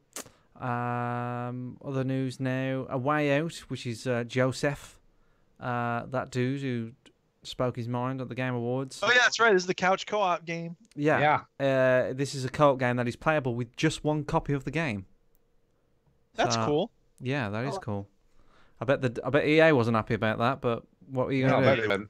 What are you gonna do? Something to get the crowd back on their side. Yeah, and I think he's mad, that Joseph. I like him.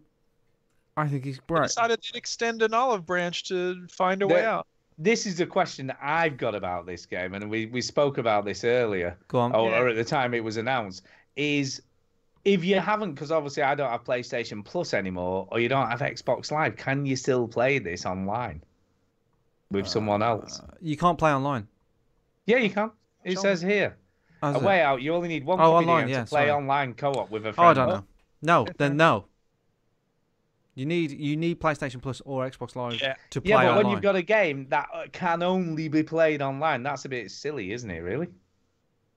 Because how many players are you excluding who don't necessarily have? No, that's right. They won't because get Xbox Online. Battlefront 1 is only online, and you need Xbox Live to play it. I don't know. I'm just saying. No, it just seems a bit odd. You'll need it, mate. You'll need it. 100%. I mean, it's fine because I'm going to play with Millie. With this, we're going to play this together. Well, shut up then. Right. 20 best selling games for the US in November. You ready for this? Yeah, let's do it. Maybe the top 10. I don't know if we need all 20. We'll do top 10. 10 Pokemon Ultra Sun. 9 Destiny 2. 8 Need Speed Payback. 7 FIFA. 18. I'm always amazed at how many Americans play FIFA. Well, there you go. You do think of it as a more UK-centric game, but I guess they all love a bit of FIFA as well. I mean, I like FIFA and I don't even like football, so it's the same thing, I guess. Yeah, I suppose. Number 6, Super Mario Odyssey. Number 5, Madden NFL 18. Number 4, NBA 2K18. Number 3, Assassin's Creed Origins. Number 2, Battlefront 2. Number 1, Call of Duty World War 2. I think we should give a special mention to Super Mario Odyssey, as that's only on one platform and all the rest are sort of multi. It's a beast. Yeah. I think that should be noticed, or noted, should I say? On the Switch charts, Mario Odyssey is number 1, obviously, but Mario Kart 8 is number 2. What's also impressive is that doesn't include digital sales. No, So but that's it's literally Mario just Kart 8 beats physical. Zelda. Yeah. So yeah. But I've got Mario Kart 8 and I haven't got Zelda. We'll go for you. Yeah, I'm going to say that Switch is a beast. It is a beast. You should get one. It is a beast. I'm not getting it. I might be tempted. You will. You'll get one. Freaking Bayonetta 3 coming out on there, man. I tell you what, they're a pissing nightmare. PUBG creator wants to better protection from copycat games. Yeah, I think this is stupid. So Brendan Green, who's PlayerUnknown, wants to see better protection from copycat games following a spat of titles adopting the Battle Royale template popularised by his game Battlegrounds. Speaking to the BBC, Green explained, "I want other developers to put their own spin on the genre, not just lift things from our game. There is no intellectual property protection in games. In movies and music, there is IP protection, and you can really look after your work. But in gaming, that doesn't exist yet, and it's something that should be looked into."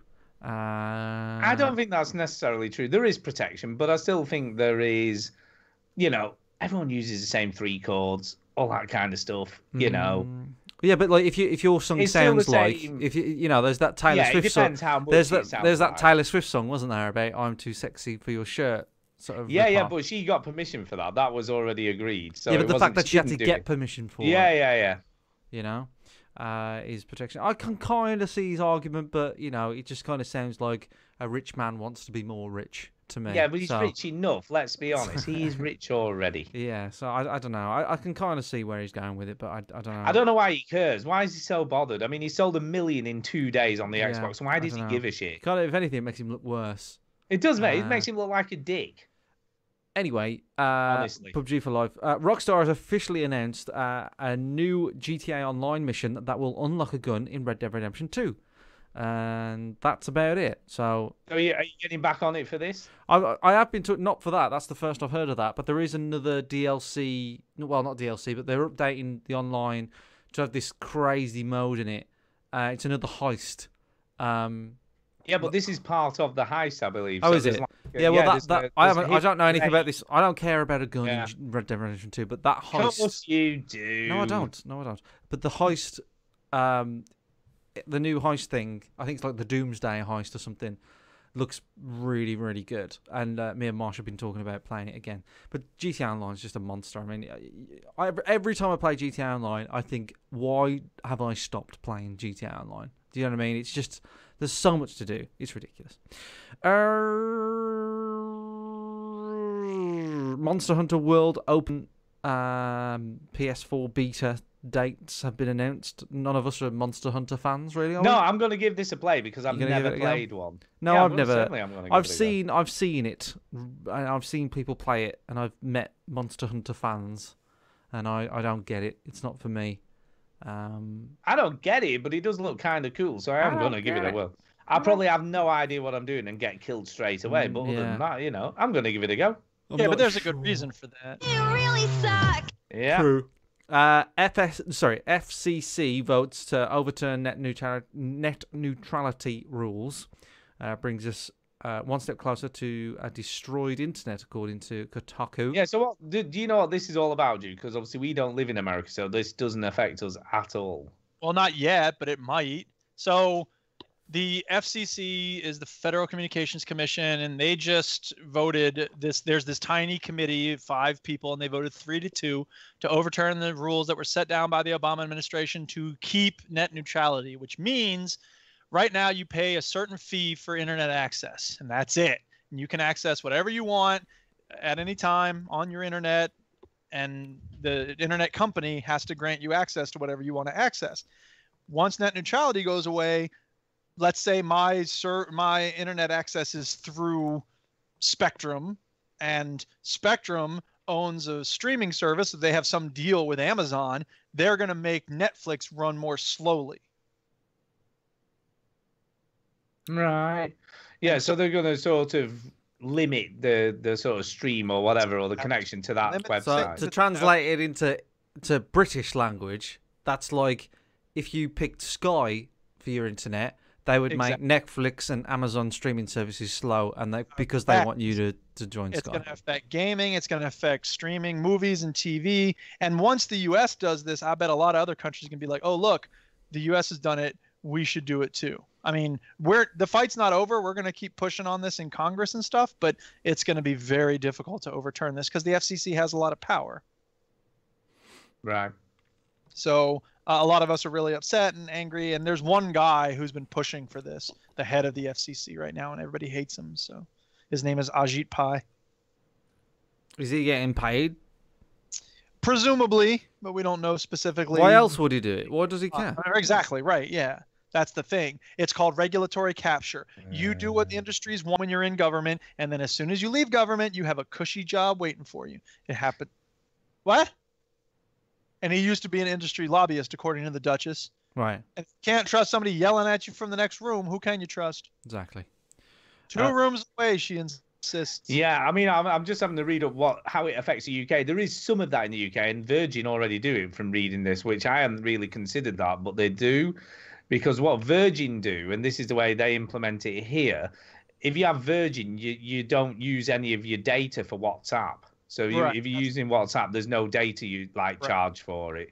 Right. And if you're using Twitter, there's no data charge. So they do it in slightly a different way because what they're doing is giving you extra internet access for free for certain services. Right. Now I've seen screenshots from I don't remember if it was Portugal or wherever, but some country where net neutrality has been gone for a while, and you have these different packages you buy for your internet access, and you pay a certain amount for your base package, and then you pay X amount for social media, and then you pay X amount for streaming access, and you pay X amount for this and X amount for that.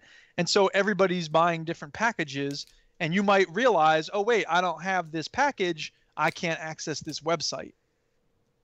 That is pretty crazy. I mean, in the UK, I think we're pretty lucky here because we pay a fraction of what you have to pay in America for your internet access. And yours tends to be better than ours. Yeah. I mean, I have 200 meg internet. Yeah. And it costs me about £25 a month. God. For that £30 a month. 75 a month. And we don't really as good as that. Yeah. So that's the thing. And Americans, we have a complicated relationship with the internet because a lot of people did speak out against this. A lot of people did push and shove and demand that Congress do something, but the industry has a lot of power. So I think in the UK as well, there's a lot of competition because there's 7 or 8 main providers of internet. So they're always trying to undercut each other with sort of packages and same with your phone and, as well. There's lots and lots. Shop around with your phone service provider, isn't it? Yeah, whereas I think in America you're sort of limited, aren't you, as to how many different providers there are. And that's because we don't have regulators in this country. Regulation's a bad word. The idea of breaking up monopolies. This is not a Sincast, by the way. You are listening to the Veteran Gamers podcast, but. It does affect gaming, doesn't it? Or ultimately, it does affect gaming, absolutely. But the point I was going to make is that the idea of breaking up a monopoly used to be a serious thing in this country. They called them trusts, and we had antitrust legislation. Now it's Google and Microsoft, they're so wonderful. So why would you ever want to break them up?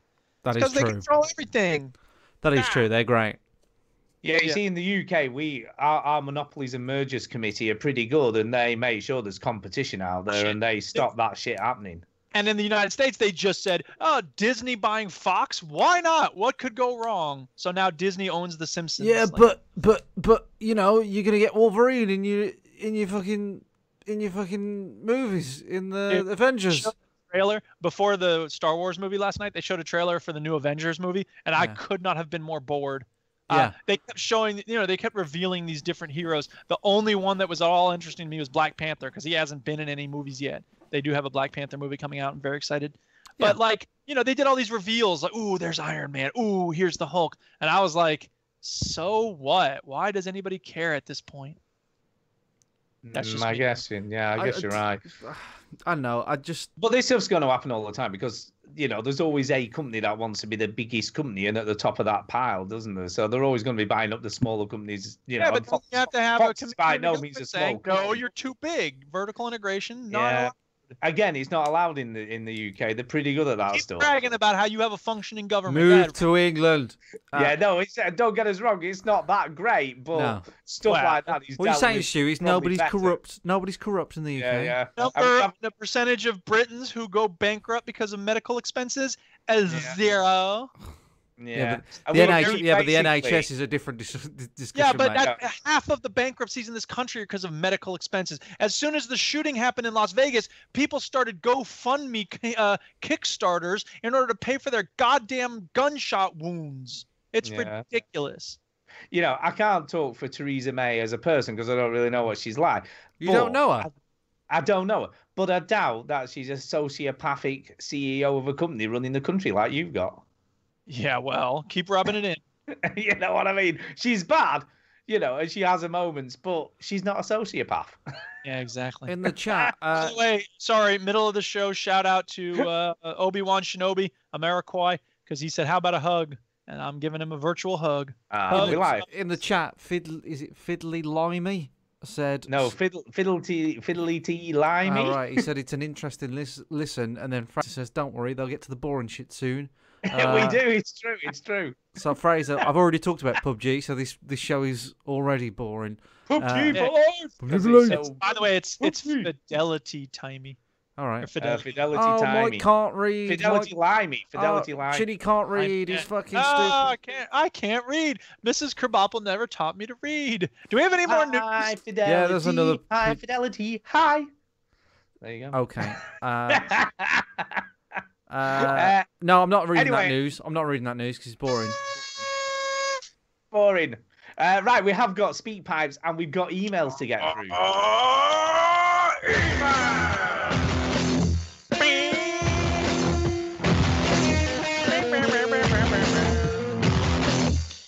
Whoa, that ruled.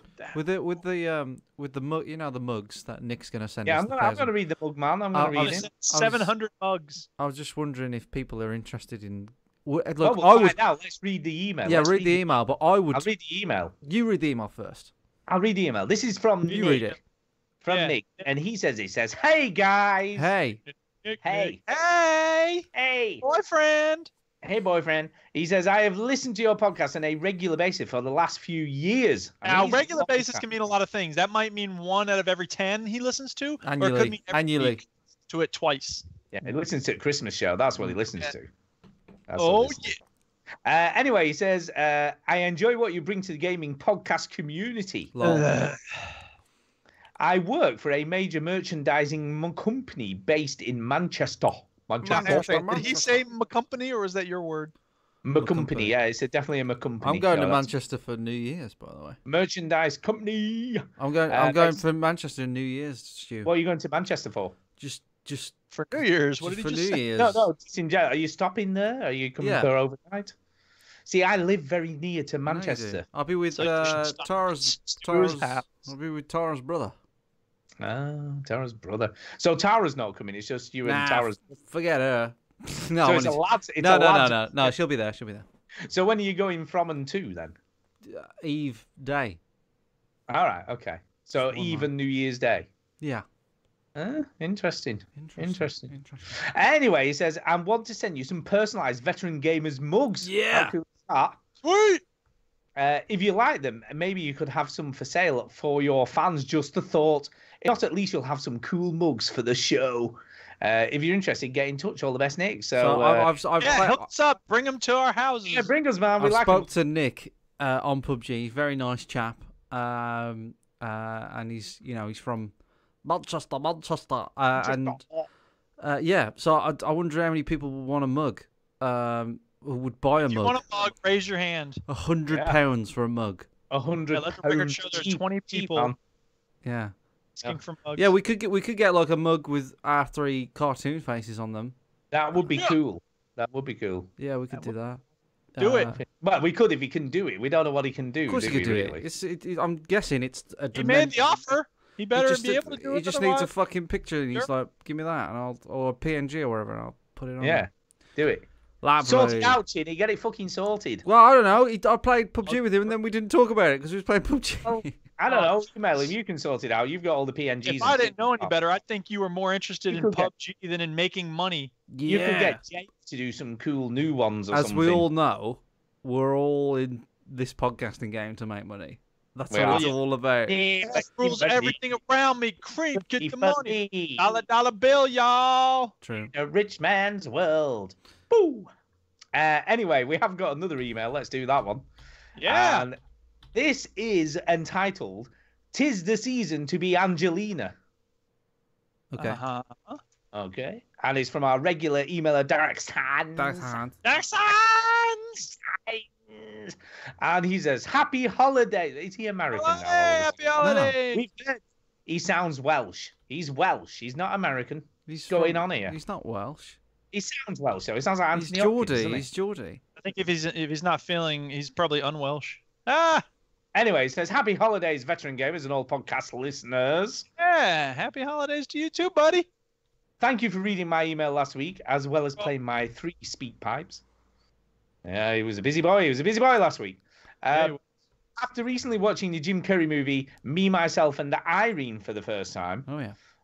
I thought I'd try some multi-personality speak piping. Oh, Right. nice. One extreme was the Paranoidist Gamer. Oh, I see where that came from. Yes. It all becomes clear now. A distillation of every paranoid gamer I've seen on YouTube or heard on video game podcasts. It was a bit creepy, if I'm being honest. Very creepy. A little bit creepy. That was a speak pipe about there being so many games. So many games. I got that. Next was my usual self, whoever that is. And finally, the other extreme was internet radio host Max von Shadow, an amalgam, of course, of always cool actor Max von Sydow and musician mixer DJ Shadow. So nice. DJ Shadow. Bang, bang, bang, bang, bang, bang, bang. I'm doing it. What does your soul look like? Or the clock on the wall reads midnight. Midnight. Here's a random cooking question for Stu. I bought some white wine vinegar yesterday. So what meals or recipes would you use it with? Oh, my God. It's an interesting thing, though. Are you real, Derek? Just to buy some white wine vinegar randomly. I would always recommend balsamic, really, for cooking, because you can reduce that down to make a nice syrup, so that always goes nice. I do love balsamic vinegar. Little bit of salmon or a little bit of chicken breast. Ooh. Or you could, if you got some red wine vinegar, you could make a nice sweet and sour. You know, it's nice to make a sweet and sour cooking sauce with for a Chinese. White wine, not so much, really. White wine's a kind of a funny one, really. It cracks me up, white wine. Yeah, white wine vinegar. I'm not sure what to suggest. I'll come hilarious. Back to you, though. It's hilarious. Oh, man, my sides are splitting. I was sad to hear this week that the Same Coin video game podcast has decided to call it a day. The falling light flies, man. What is going on? I know, right? Something What's happening? It's hard work. It's hard work. I've listened for about 2 years, and the show was in turns hilarious, cringe-inducing, sincere, shocking, genuine, and informative. The Same Coin crew obviously knew their video games, and I, for one, want to thank them for a great show. Great show. Yeah, absolutely. Well done. Send them a tweet, and Dit is still streaming to Twitch, so you can, I don't know, jump in there. You can jump in there and see that instead. Finally, I'd be sending 2-part SpeakPipe music quiz next week. Nice. Now, we just need to remind you to get that in early if you're listening. I don't know where he's listening in the chat, because obviously we're recording on Friday this week coming, so we're going to be early. Yeah, we're doing Friday next week and the Friday the week after. So in the weird Christmas week. The Christmas and shit. Yes. Christmas and shit. However, after your comments about there being less tinny music in the speak pipes last week, I was thinking about abandoning it altogether. Now, you don't need to abandon it. You just need to find a better way of doing it. Or do a little less of it. Yeah, a little less. I don't know how do you get decent sound music into a speak pipe, Chinny? How would you do that? I don't know. Just do. It was fine. We could hear. Can you hear it? Yeah, it's fine. It's fine. Then I thought maybe I could sing the songs myself, a la Chinny. I you know what? I mean, always aim high, Derek, but trying to get to sing it like this. I'd rather have that. I think that would be funny. Trying to get to my level, Derek, is pretty high. So I'd watch yourself. Yeah, but that would be a cruel and unusual torture in this festive season. I will come up with something other than just a straightforward playing of music, but I will save the surprise until next week's show, which I assume is still going to be next Friday. He already knows. He he's ready. He's dedicated. Dedicated. Yes, it is, Derek. So there you go. It's like planning it out. Cheers, Derek. So thank you very much for that. Cheers, Derek. Cheers, Derek. Yeah. The final email this evening is from Procrastinator Fabulous Finley. Fabulous. And he says this. Sorry, I'm so sorry. I'm really sorry that there was no email last week. I was like really busy. I was so busy. Anyway, Back to the Future is free on Games with Gold, so I decided to do a quiz on that as I play it. I haven't played it. Come on, yeah, but Chini, you know about Back to the Future. This should be easy for you. Easy. We play the shitty sound clip when it's time for the quiz. If it's all to do with the game, then I don't know what it is. Well, I don't know. Here we go. How about this? Here's the first question.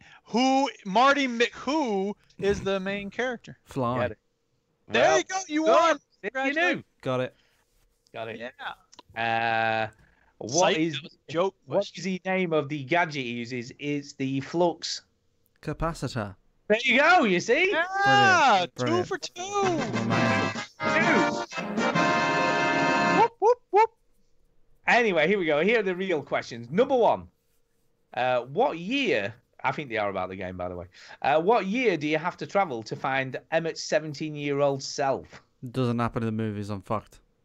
You want to hazard a guess? What year would that possibly be to when Dr. Emmett was 17? When would he be 17? 1945? 45, that's your guess. Duke, you want to have a guess? I thought it was like 42, 37. I don't know. Bit of a difference. The real answer, I'm going to give it to Duke because the closest. Yay! Is 1931. Oh, I was close. So it was close. Well done, Duke. Bearing that in mind, what era is the majority of the start set in? The era of good feelings, the Roaring '20s. No, that's not it. That's Prohibition not it. era. It's the what? The Prohibition era. It is. Well, yeah, I'm great. You're great, and Chinny shit. What is the woman journalist's name? Well, you're never going to get this if you've never seen it. I guess I'll play the game. Susan B. Anthony. Oh, how did you know that? Because I'm awesome. It isn't that. And great. Chinny, you want to hazard a guess? No. No. It's Edna Strickland. Strickland. Oh, yeah, that's what I was going to say. Strickland. Strickland. Strickland is the headmaster. Remember the headmaster and thing? Is that right? Strickland is the head. You know the bald headmaster. Yeah. Maybe that's her son. So no. Yeah. Maybe. Yeah. Maybe that's her son. What name does Doc take up in 1931? I don't know this. This is all the video. This is the game. I haven't played the game. I'm surprised you haven't played this. Why have you not played it? Because it's on the because it's only been available on the PlayStation until now. Is that true? I didn't know that. I didn't know that was the case. What? The Telltale game? Yes. No bullshit. I have it on the PC. What are you talking fuck about? the PC. Fuck the PC. Hey, fuck you. It's on the PC. I don't play games on the PC. Other than Anyways, PUBG for Life.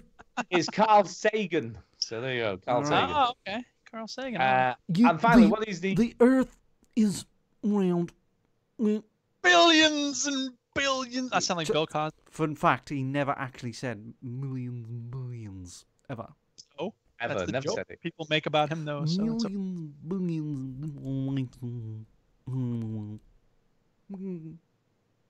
Anyway, final question. Who is the main antagonist who is related to Biff? What is he called? Tannen. Biff Jr. Yeah, what is it? You're close, Duke. You're very close. Tannen. Robert Tannen. Yeah, something in front of that. Something in front of it. Fred Tannen. Junior is a good clue. Junior Tannen. No, it's close, but it's not right. Mikey Tannen. No, you were closer with Junior. Candle Tannen. No, think of another description for a junior person. Junior. I don't know. No. The second or the third. No. It's also the name of a baby goat. Kid Tannen. Hey! I got it right on my first guess. Flawless. Oh my god. I'm great. Anyway, an actual Back to the Future quiz I would have done better on. Yeah, really. Why don't we have some? We don't know this game. I played it for like an hour. Chinny's never played it, and I've played the first two episodes. Now Chinny could have looked these up because he gets these emails. True. But he can't be asked. Anyway, you finish it out. You probably don't know anything about it. Why ask the fucking quiz? But I love Back to the Future. Quiz. Hey, I know you don't know this shit, but here's some fun questions for you. Yeah, Chinny actually does love Back to the Future. It's my favourite film, yeah. It's his favourite film ever, and I love it as well. And Duke does love it, but we just haven't loved the game as much. Sorry. Don't give a We just shit. haven't loved the game as much. But I love Back to the Future. Anyway, I have new bow ties to try on. Bow ties are cool. They are cool. I was talking about bow ties today. Yeah. I said to Tara, I think I might wear a bow tie when I'm old.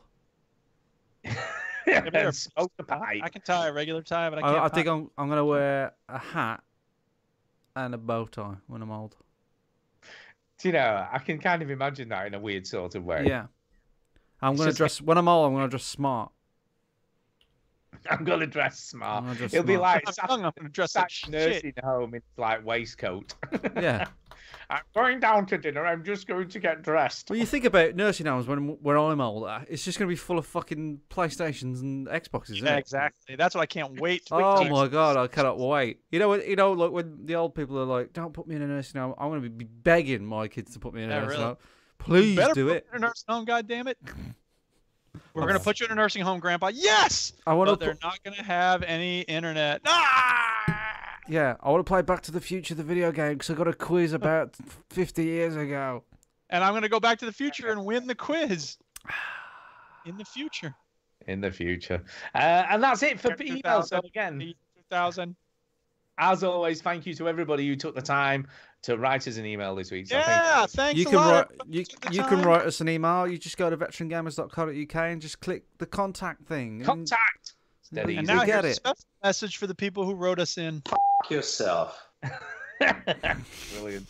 Right. I think it's time for speak pipes on that note. Yes, I think it is time for Speak Pipes, Stu. I think you're on to something. Speak pipe. It's the way to leave a No, message it's for crap. us. Yeah.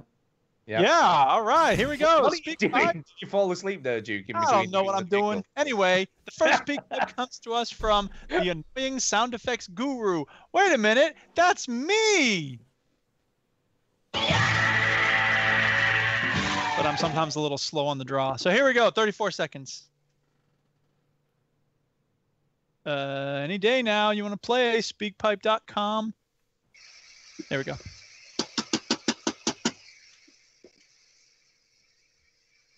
What the hell is this noise? Ooh. Cool.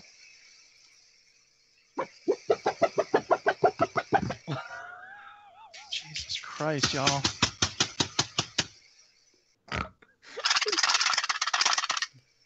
And that's the whole speak. Brilliant. What the bloody hell was that? Sounded like he left it on in his pocket.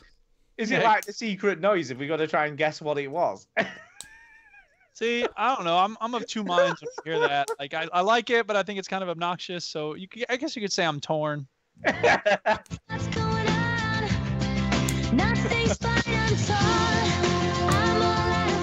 The next speak pipe is from Willie B. Nugget. 1 minute 30. Hi, Chin. This is Willie B. Nugget. Now, you referred to me by Dr. Woolley. Did we? I don't remember that. Take your word for it. Anyway, moving on. He telling me you're the only one that could help. Well, he gave me a couple other names, but I've been ringing your goddamn phone off the hook, boy. When you gonna answer? Is he talking to us? I don't know. I don't know. All right. Well, It's anyway, like it's an next overheard up- conversation. Here we go. If you're the only one that can help, you better pick up the goddamn phone, cocksucker. Anyway, I don't know. Maybe I don't need help. He's probably full of shit. I ain't got no psychological issues. It's my breath. Uh-huh. Oh, well. I got to get back to this doctor. He don't know it yet. Well, he's about to get a pedicure. He gonna look pretty with them feet all painted up. I don't know. Oh, Is there something on our website that says, do you have a rambling, incoherent message or a collection of bizarre noises? Click here. I don't know what these speak pipes are about. All right, there's a little more here. Here we go. oh boy. Hey, Fowler. Oh God. Oh, Boo. I feel like he's talking to me directly. Speak pipe weird and shit. Because P-Town is coming in the new year. Merry Christmas, bitches. Okay. Well, thank you very much for that, Willie B. Nugget. Should I feel a little bit scared? Because I do. Well, he did say boo. And he did like name me directly. I'm a bit worried. hey, Fowler. Hey, Fowler. Hey, Fowler. I don't like you around these parts. Oh my God. Is he going to start playing a banjo next time he comes on? Who knows? And the last speak pipe is from Jason. Oh, Here we go. Merry Christmas, veteran. Hey, veterans. This is Jason. He sounds a lot like Willie B. Nugget. he does. He's impressively like him. Maybe they're related. Yeah, maybe. A whisperer. I had my daughter say hi to you guys, like, I think when she was like 3 or something like that. She's 9 now, so. Oh my God! Scary. Fucking hell! If Ginny didn't feel Stop! Wait. Stop! If Ginny didn't feel old enough last week, he definitely feels old now. That's ridiculous. Okay, moving right along. Here we go. Start it up again. Anyway, basically, I wanted to wish you guys a Merry Christmas and Happy New Year, of course. And Stu, I noticed that you did pick up Finding Paradise, and I just purchased that myself. Not sure how long it is or when I'm going to have time to complete it because I got a lot going on, but looking forward to a spoiler cast for that one. Well, if I had someone to talk about it with. And Star Wars was a good movie, so. Yeah, it was. Amen, brother. Don't listen to crybabies like Duke. Oh my God! What makes him think that I'm not liking it? I don't know, because you don't like very much, to be fair. So it's not like a stretch, fine. is it? Let's be honest. Well, there's some things I complain about, but I like a lot of things too. But like percentage-wise, you complain about more than you like. I guess, but that's because most of the stuff in the world sucks. It's not my fault. You know what I'm saying? You know, it's not a stretch. It's not Star Wars, so whatever. He's assuming, and you know what happens when you assume? You make a jerk. Oh, I hate dick that out phrase. of you I just say fucking that dick. phrase. It's awful. Awful. Right. That's why I didn't say it. Yeah. Right.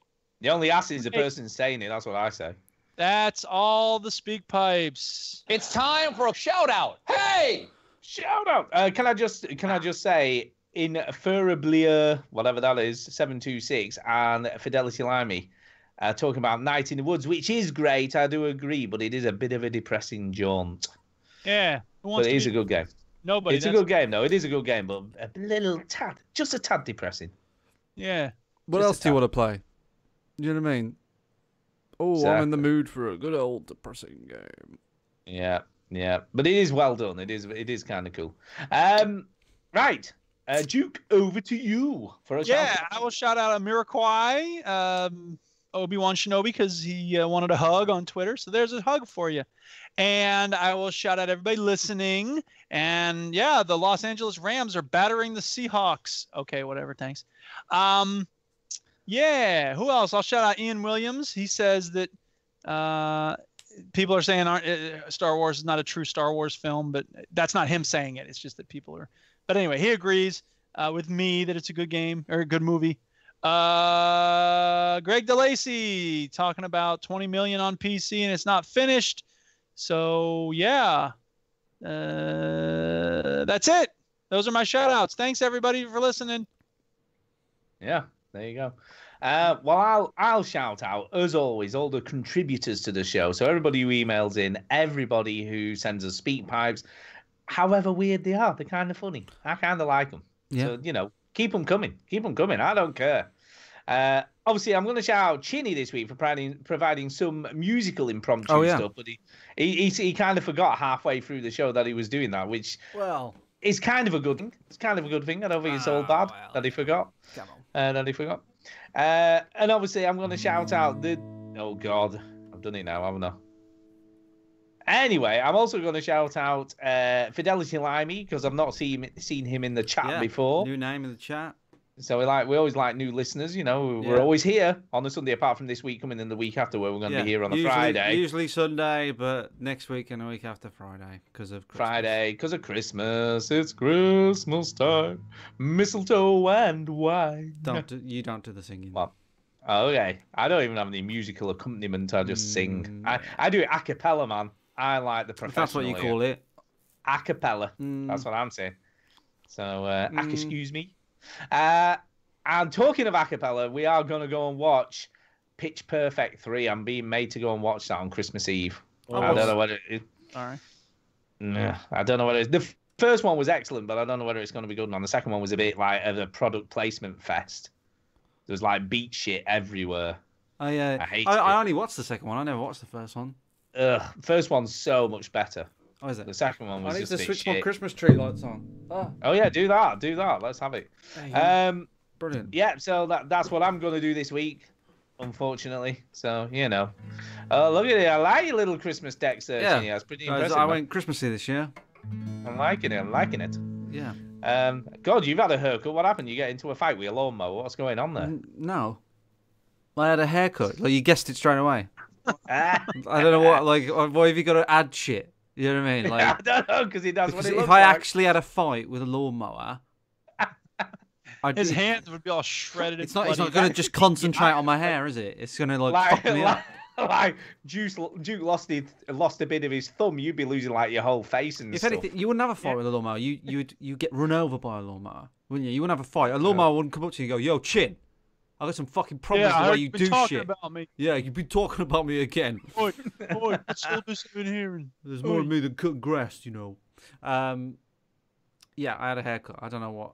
I didn't include that in the story time, Stu. I'm sorry. Sorry about that. Anyway.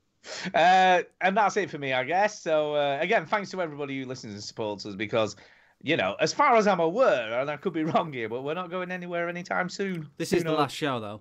This is the last show, yeah. So that's it. We're not doing any more after this week. One day I'll say that, and it'll be true. One day we'll say that, and it'll be true. It'll be true one day, but that's when we'll be old in the nursing homes. We'll be doing this when we're old?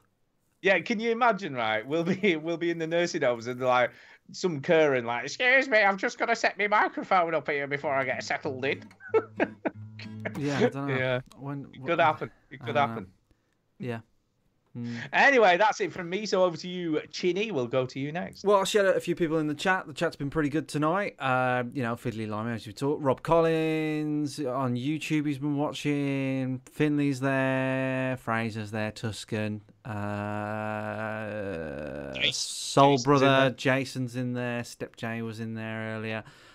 So yeah, thank you very much. And I will be streaming over Christmas here and there. I'm not sure when and how and what. But I will. PUBG. Yeah, I should try and get in on some streaming. Depending on what's happening work-wise, I might be around. So I should do that.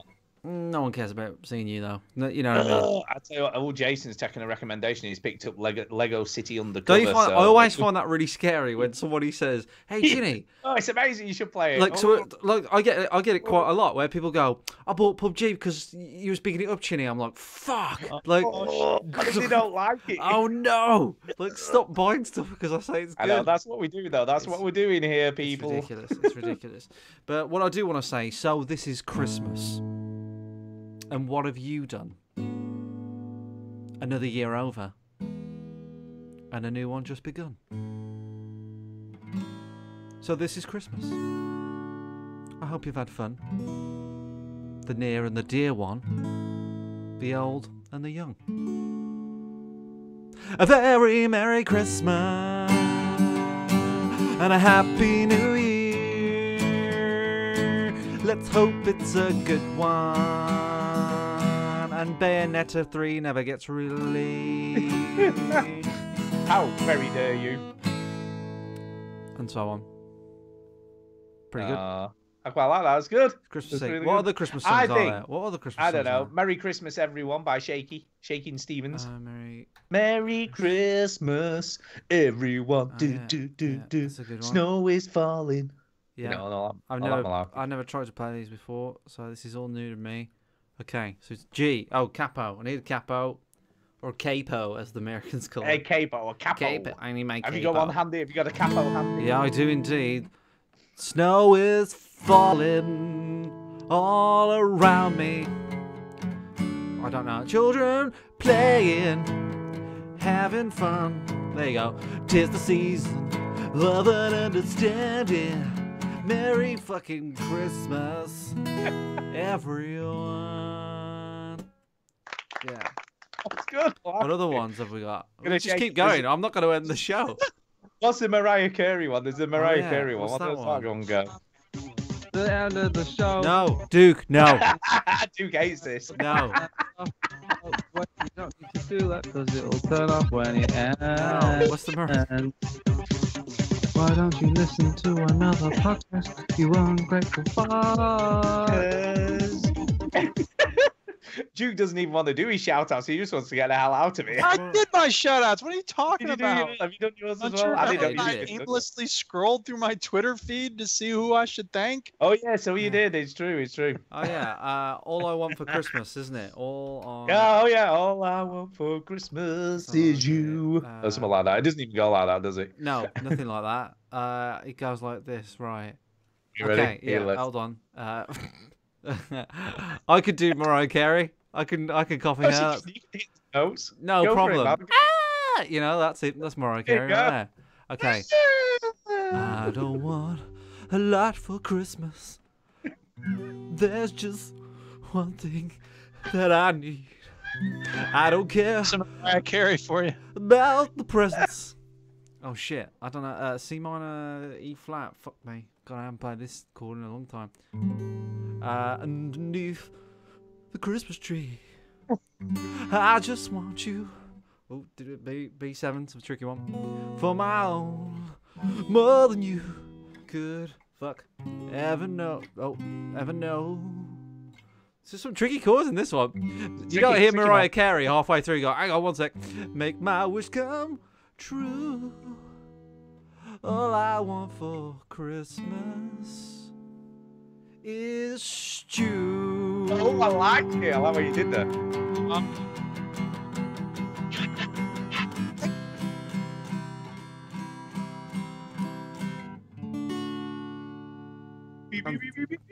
And so on. I think you should sing us out with one final song, which is "Let It Snow." I think you should do that at the end. Let's know. Pilch Because said there's that- Pilch said because there's that's- another- Pilch Reed is in the chat, by the way. Yeah. Pilch Reed. Oh, nice. Uh, By the way, that's in Mafia 2, of course. So I think it's rather apt. But like Video Pilch game said, link. Pilch, shut up. Pilch said that he sent a speak pipe. I don't know whether that's come. I haven't seen one. I must admit. I can double check. There's no. Just a minute, unless that's hard. No. I haven't got one off Hawkins recently. So I don't know. I can't see it. I don't know. I don't know what happened to it. I'll tell you what I will do. I'll check in the SpeakPipe app itself while you're doing that. Okay, here we go. Oh, the weather outside is frightful, but the fire is shit so delightful. Fire shit. I hate this fire. Get I out of don't here. like this version of this song. Let's do another one. Here we go. Just Yeah, straight no, back with and no forth. SpeakPipe of Hawkins. I've checked in the inbox. Liar! He's a liar. We haven't got one. Get it sent you. Liar. And the fire is so delightful, since we have no place to go. Let it snow, let it snow, let it snow. Oh, Would you want more? I wanted it a bit faster, like the proper version, man. That was a bit slow. Fucking hell. Come on. What are you doing? It doesn't show signs of stopping, and I brought some corn for popping, like Coke for sniffing. That it should be replaced. The lights are turned way down low. Let it snow, let it snow, let it snow. When we finally kiss goodnight. I don't know. I've never played this, and I hate the storm fucking thing going out in the storm. I don't remember that bit. Fuck you. Who's doing this? D. Martin. Fuck you, D. Martin. Can we just to clarify, by the way? Yeah, apparently you sent it to you, Chinny, on Skype. All right. That ain't gonna get played, Pilch. You personally. Who does a speak pipe on Skype? I That's know, not a speak speak pipe. pipe. That's a Skype pipe. That's a Skype pipe. Or Skeep Skype. Pipe. Speak Skype.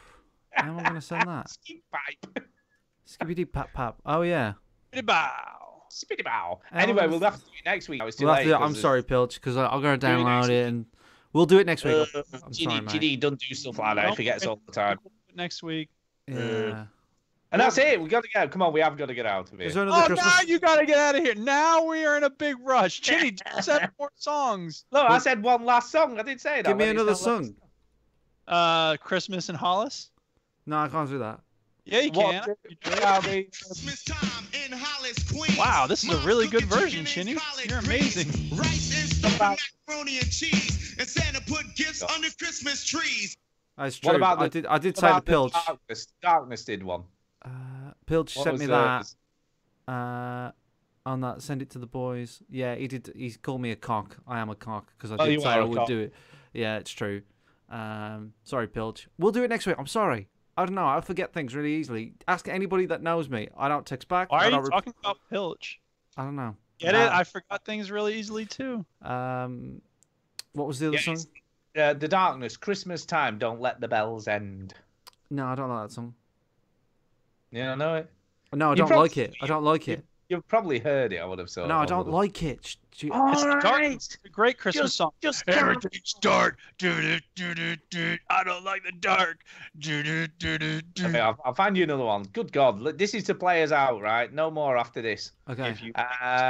What about another site you should check out, which is called VGHub.net, and on there you find a bunch of links to other video game podcasts. Similar in vein to ours, but different in the way they're delivered. Some have all kinds of sound effects. Are for old people. Some talk about RPGs. Too many, some people say. Come on now. Some might say that. No one says that. Then, of course, you have links to, great forums. You don't have any other friends. So check it out. VGHub.net is a great starting point for your podcast discovery. I don't know. Santa Claus is... Play us out. Yeah, what about Santa Claus is coming to town? There you go. There's a good one. It's coming to chop you into pieces. Santa Claus is coming to chop you into pieces. I played this earlier, didn't I? I did, yeah. Did you play it? Have you played this one already? Yeah, okay. Oh, God. You better watch out. You better not cry. You better not fucking pout. You know why? I'm telling you fucking why. Because Santa Claus is coming to fucking town. What? Don't cut me off. Nope, we're done. Fuck's sake. Good night, everybody.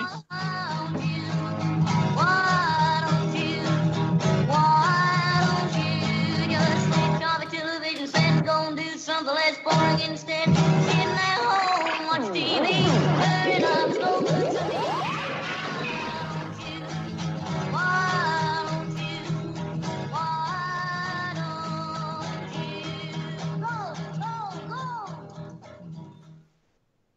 There you go. There you go. Christmas. What about the Pogues? What about the Merry Pogues? Christmas, everyone. Fairy Tale in New York or Fairy Tale of New York? What about that? Or what about? No, I'll do that one. Just shut up. Shut up. It's at Ground Zero, Weird Al, or you could do the Ricky Gervais Christmas song. Don't cry, it's Christmas. I didn't know that one. It was Christmas Eve, babe, in the drunk tank.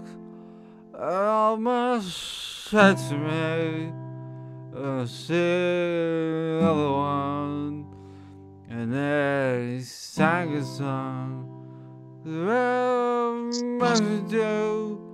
That's pretty good. That could be hit. Turned my face away and dreamed about you.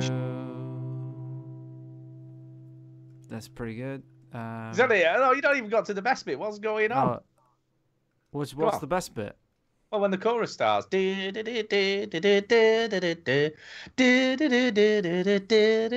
it gets going a bit, man. So what about if I do the you've got cars, you got bars, you Yeah, got that cars, bit, that's big as the best bars, and you got rivers of gold, but the wind right through you. There's no place for the old. When you first took me hand on a cold Christmas Eve, you promised me Broadway, but it would be waiting for me. You were handsome, you were pretty, Queen of New York City.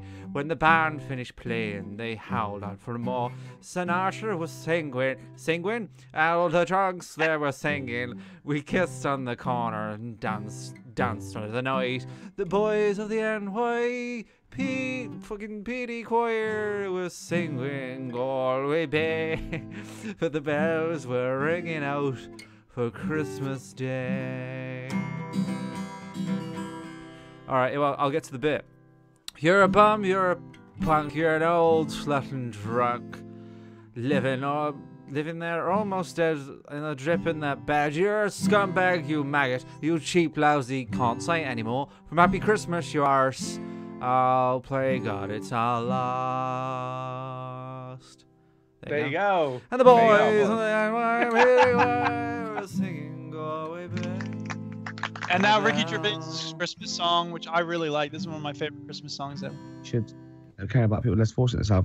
And what I've done, I've recorded a Christmas single. That's beautiful. And all proceeds are going, to little sick people and that. And are there going to be any proceeds? There's going to be not a sausage. Right.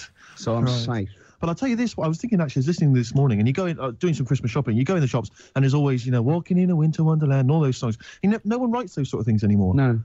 Well, you're wrong, Steve. Really? Listen to this. What's it called? Don't Cry, It's Christmas. Let's hear it. Don't cry, my baby.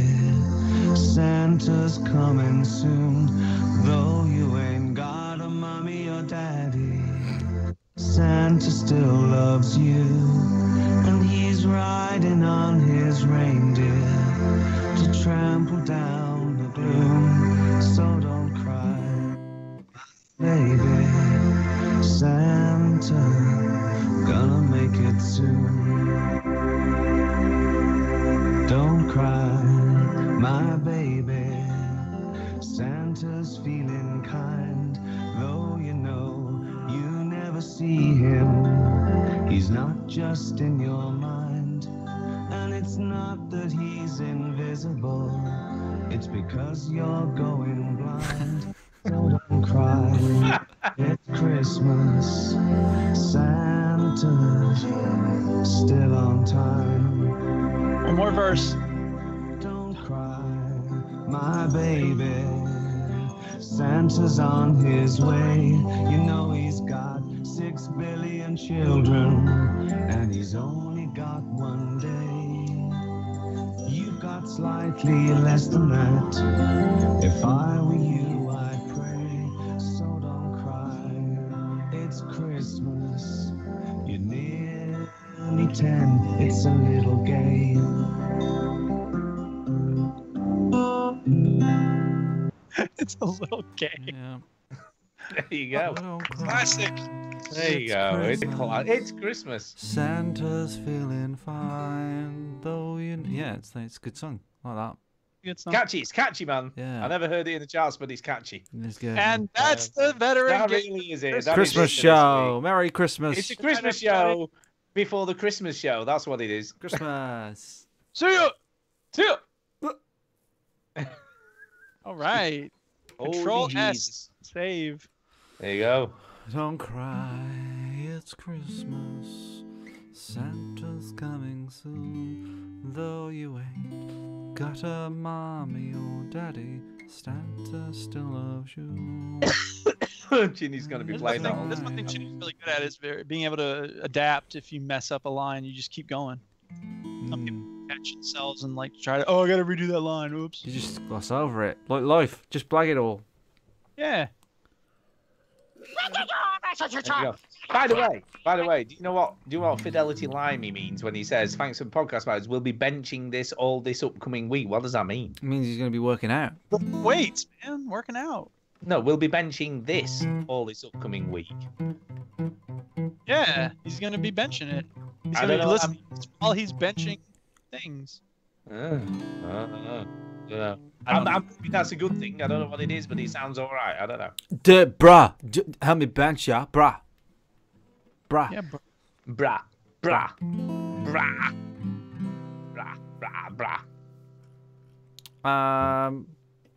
Yeah. Curly Latin kinky mixed with yellow chinky. You lump it all together. You can't keep singing that, Ginny. You can't. Well, you've got a recipe for a get along scene. Oh, what a beautiful dream. If it only could come true, What we need is is a great big melting pot, big enough to take the world. It's about everybody getting together. It's not racist. It's the opposite of racism. It's bringing it up. It's making it. It's like, hey, we're different, but we're not. Hey. Anyway, can we stop pretending to be friends now? Yeah, we can. Good. As always. Always fucking ask that question. What the fuck is wrong with you, Oh, right? Jesus Cute Christ. and silly. Yeah. Ugh. You're such a dick. Shut up. Shut up. Both of you shut up. What did you just put in the bin, dude? A game episode from mid-November. I don't know why I had it in my download folder, but There you go. whatever. Whatever. This week the show is called The Christmas Musical. No, I think it should be called what I said, the Christmas show before the Christmas show. No, The Christmas Musical. I like that. I like that. It's good. It's No, better. because this is the Christmas show, because this is the one before Christmas. This is the one people will listen to on Christmas. Yeah. So that was the Christmas show. Yeah, that's true, I guess. It is a Christmas show. Maybe you're right. I'm always right.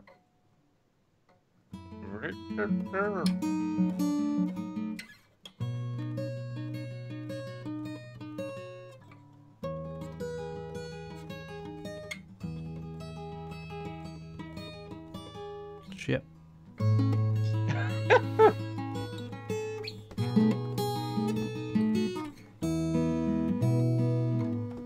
Fuck. It would be good if I did that at a classical show and just swore in between each bit. Fuck! Yeah. Cunt! Hi guys, I gotta be out. See you later. Okay. See you later, mate. Bye, Duke.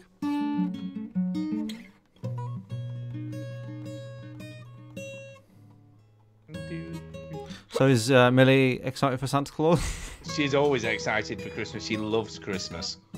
That's good. We all love Christmas here, though. We're not like, none of us are like, like bar humbug or anything like that.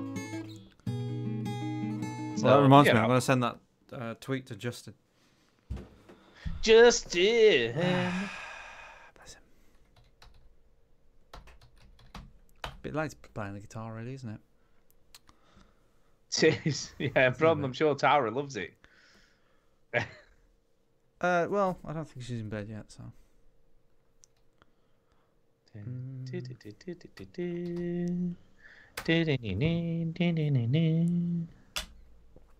doing, Stu? You alright? I'm alright, yeah. Manchester. Hey, Manchester. We're still streaming, so. Yeah, Manchester. I wonder if I could play PUBG on this monitor, if it would make a difference. Probably. I might try it. I doubt it'll make Step any J said difference. PUBG. I think he wants to play PUBG on the Xbox. I'm not PUBG for sure. life, because he wants to I'm play not PUBG. Sure. PUBG. I don't know. Yeah, so when are you coming up? Christmas Eve till New Year's Eve till New Year's Day? Correct. Yeah, it's only for the 2 days. So what are you doing in Manchester? What have you got planned? I think we're just going out with Simeon. Right, okay. And his wife, yeah. Yeah. Yeah, it's a pity, really. We could have met up, said hello or whatever, but... Depends. I'll let you know what time I'm going up in the day, because we might set off early, and I might be able to meet in the town. I don't know. I'll keep you informed. In the town? You mean as in Manchester City? Yeah. Yeah. We'll see. So We'll see. If we go up early and we're just meeting up in the town at some point, then I could just meet you there, and then you could. I don't know. I'll let you know what I'm doing, and if it doesn't fit with what you can fit in, then. Yeah. Problem is, well, it's not a problem, I guess. Problem. The problem is, it depends whereabouts you're going. So I'm assuming you're traveling by car. Yeah.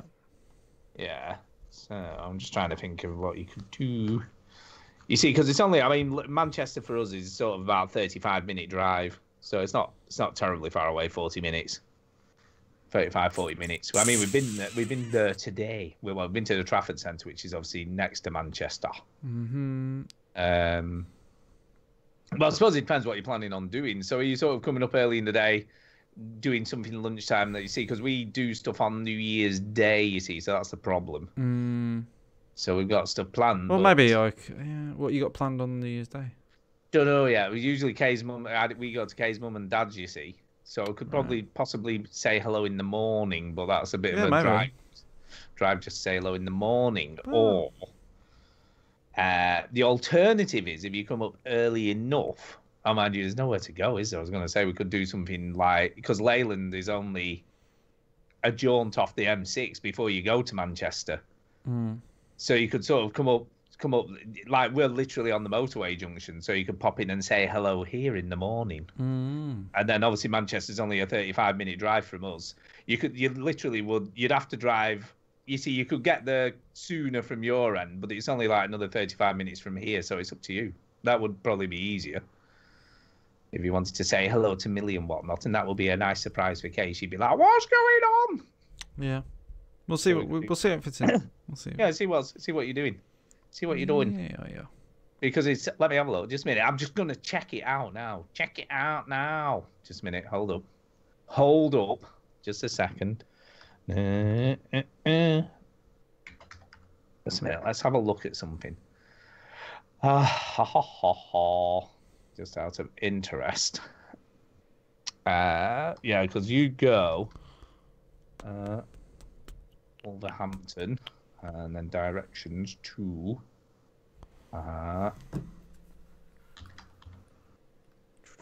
just Manchester in general. That's not coming up. Just a second.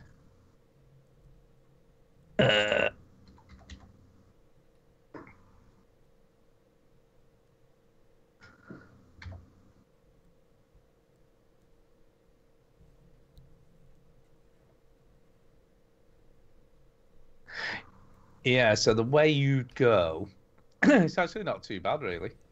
The way you go is, yeah, so it'd take you off on the M60, off the M6. So that's what I would literally just put this in my phone. You don't need to tell me. Yeah, so it would take you off on the M6. So it would add, so that would take you an hour and 38 minutes, right? To get to us, it would take, beginning with a wide, isn't it? An hour and 41 minutes. So it would add, like, when you come away from us, it would add, like, it's about the same distance, basically. Mm-hmm. So it would add 35 minutes to go into Manchester from here. Mm-hmm. There you go, just out of interest, double check. Yeah, 43 minutes it is from our house into Manchester. So that would probably be the best option. And you could come here and we could do something here if something's open. But I don't know what will be open on New Year's Day. Or you could come here for a bit of brekkie. We could cook you up a cooked breakfast or something before you go. Yeah. You can come and say hello. Yeah. Yeah, it could work. Like, as we're leaving on New Year's Day, we could pop and see her. Might be lunch, though. Yeah, that's all right. That's all right. Because we don't usually go around to Kay's mum and dad's till about sort of mid-afternoon anyway. Okay, we'll see. We'll So see how it time to works go. out. It might be down to how hungover Tara might be as well. Yeah, that's true. That is Do you know what I also mean? very See, true. I'm all right. I just need to get up. That's my problem. But Tara might be drunk. Very drunk from New Year's Eve the previous. That's Look, a- just play it by ear. It's fine. It'd be cool to see you, though, I've got to say. Oh, that's adorable. That would be kind of cool. So, like I say, it would, and there would be no traffic on New Year's Day, so it's not going to add a lot of distance to your journey back into Manchester from here, because we're very close, like I say. We're only like 30 miles away, it is. From where we live. So there you go. That would be cool anyway, but if it doesn't happen, it don't matter. So yeah, there you go. Depends what time you get up. Depends what time Tara gets out of bed and who else is coming. Well, it's probably just me and Tara, but Simeon and his wife. Oh, they're going separately, are they? Well, they live there. Oh, right. Oh, that's all right. Well, it wouldn't have mattered, but yeah, no, that'd be. I think you should do that. That would be cool. It would be cool to see you. And like I say, Kay and Millie would love to see you. And like, you've not seen Millie for years, have you? Not since your 2 years. birthday. 2 years. Yeah, 2 years ago. She's all grown up now. I'm sure she is. She is. And I'm at the moment I'm off, so that's good. I'm off on Christmas Eve, Christmas Day, and then New Year's Day. So yeah, and my job just got better as well. By the way, he says. Good. Yes, I've got extra hours contracted. Oh, nice. Do you know why I've got extra hours contracted? Because they're letting in more blokes. No, because one of the lads who already works in the kitchen hates me so much that he's leaving. Is that true? That is absolutely 100% true. Why does he hate you? He just hates me. I don't know. Why? I don't know, really. I have no clue. Why? Well, are we still streaming, by the way? Yeah, I can stop now. I'm sorry, streamers, but you can't get this juicy dish. Yeah. Okay. Yeah.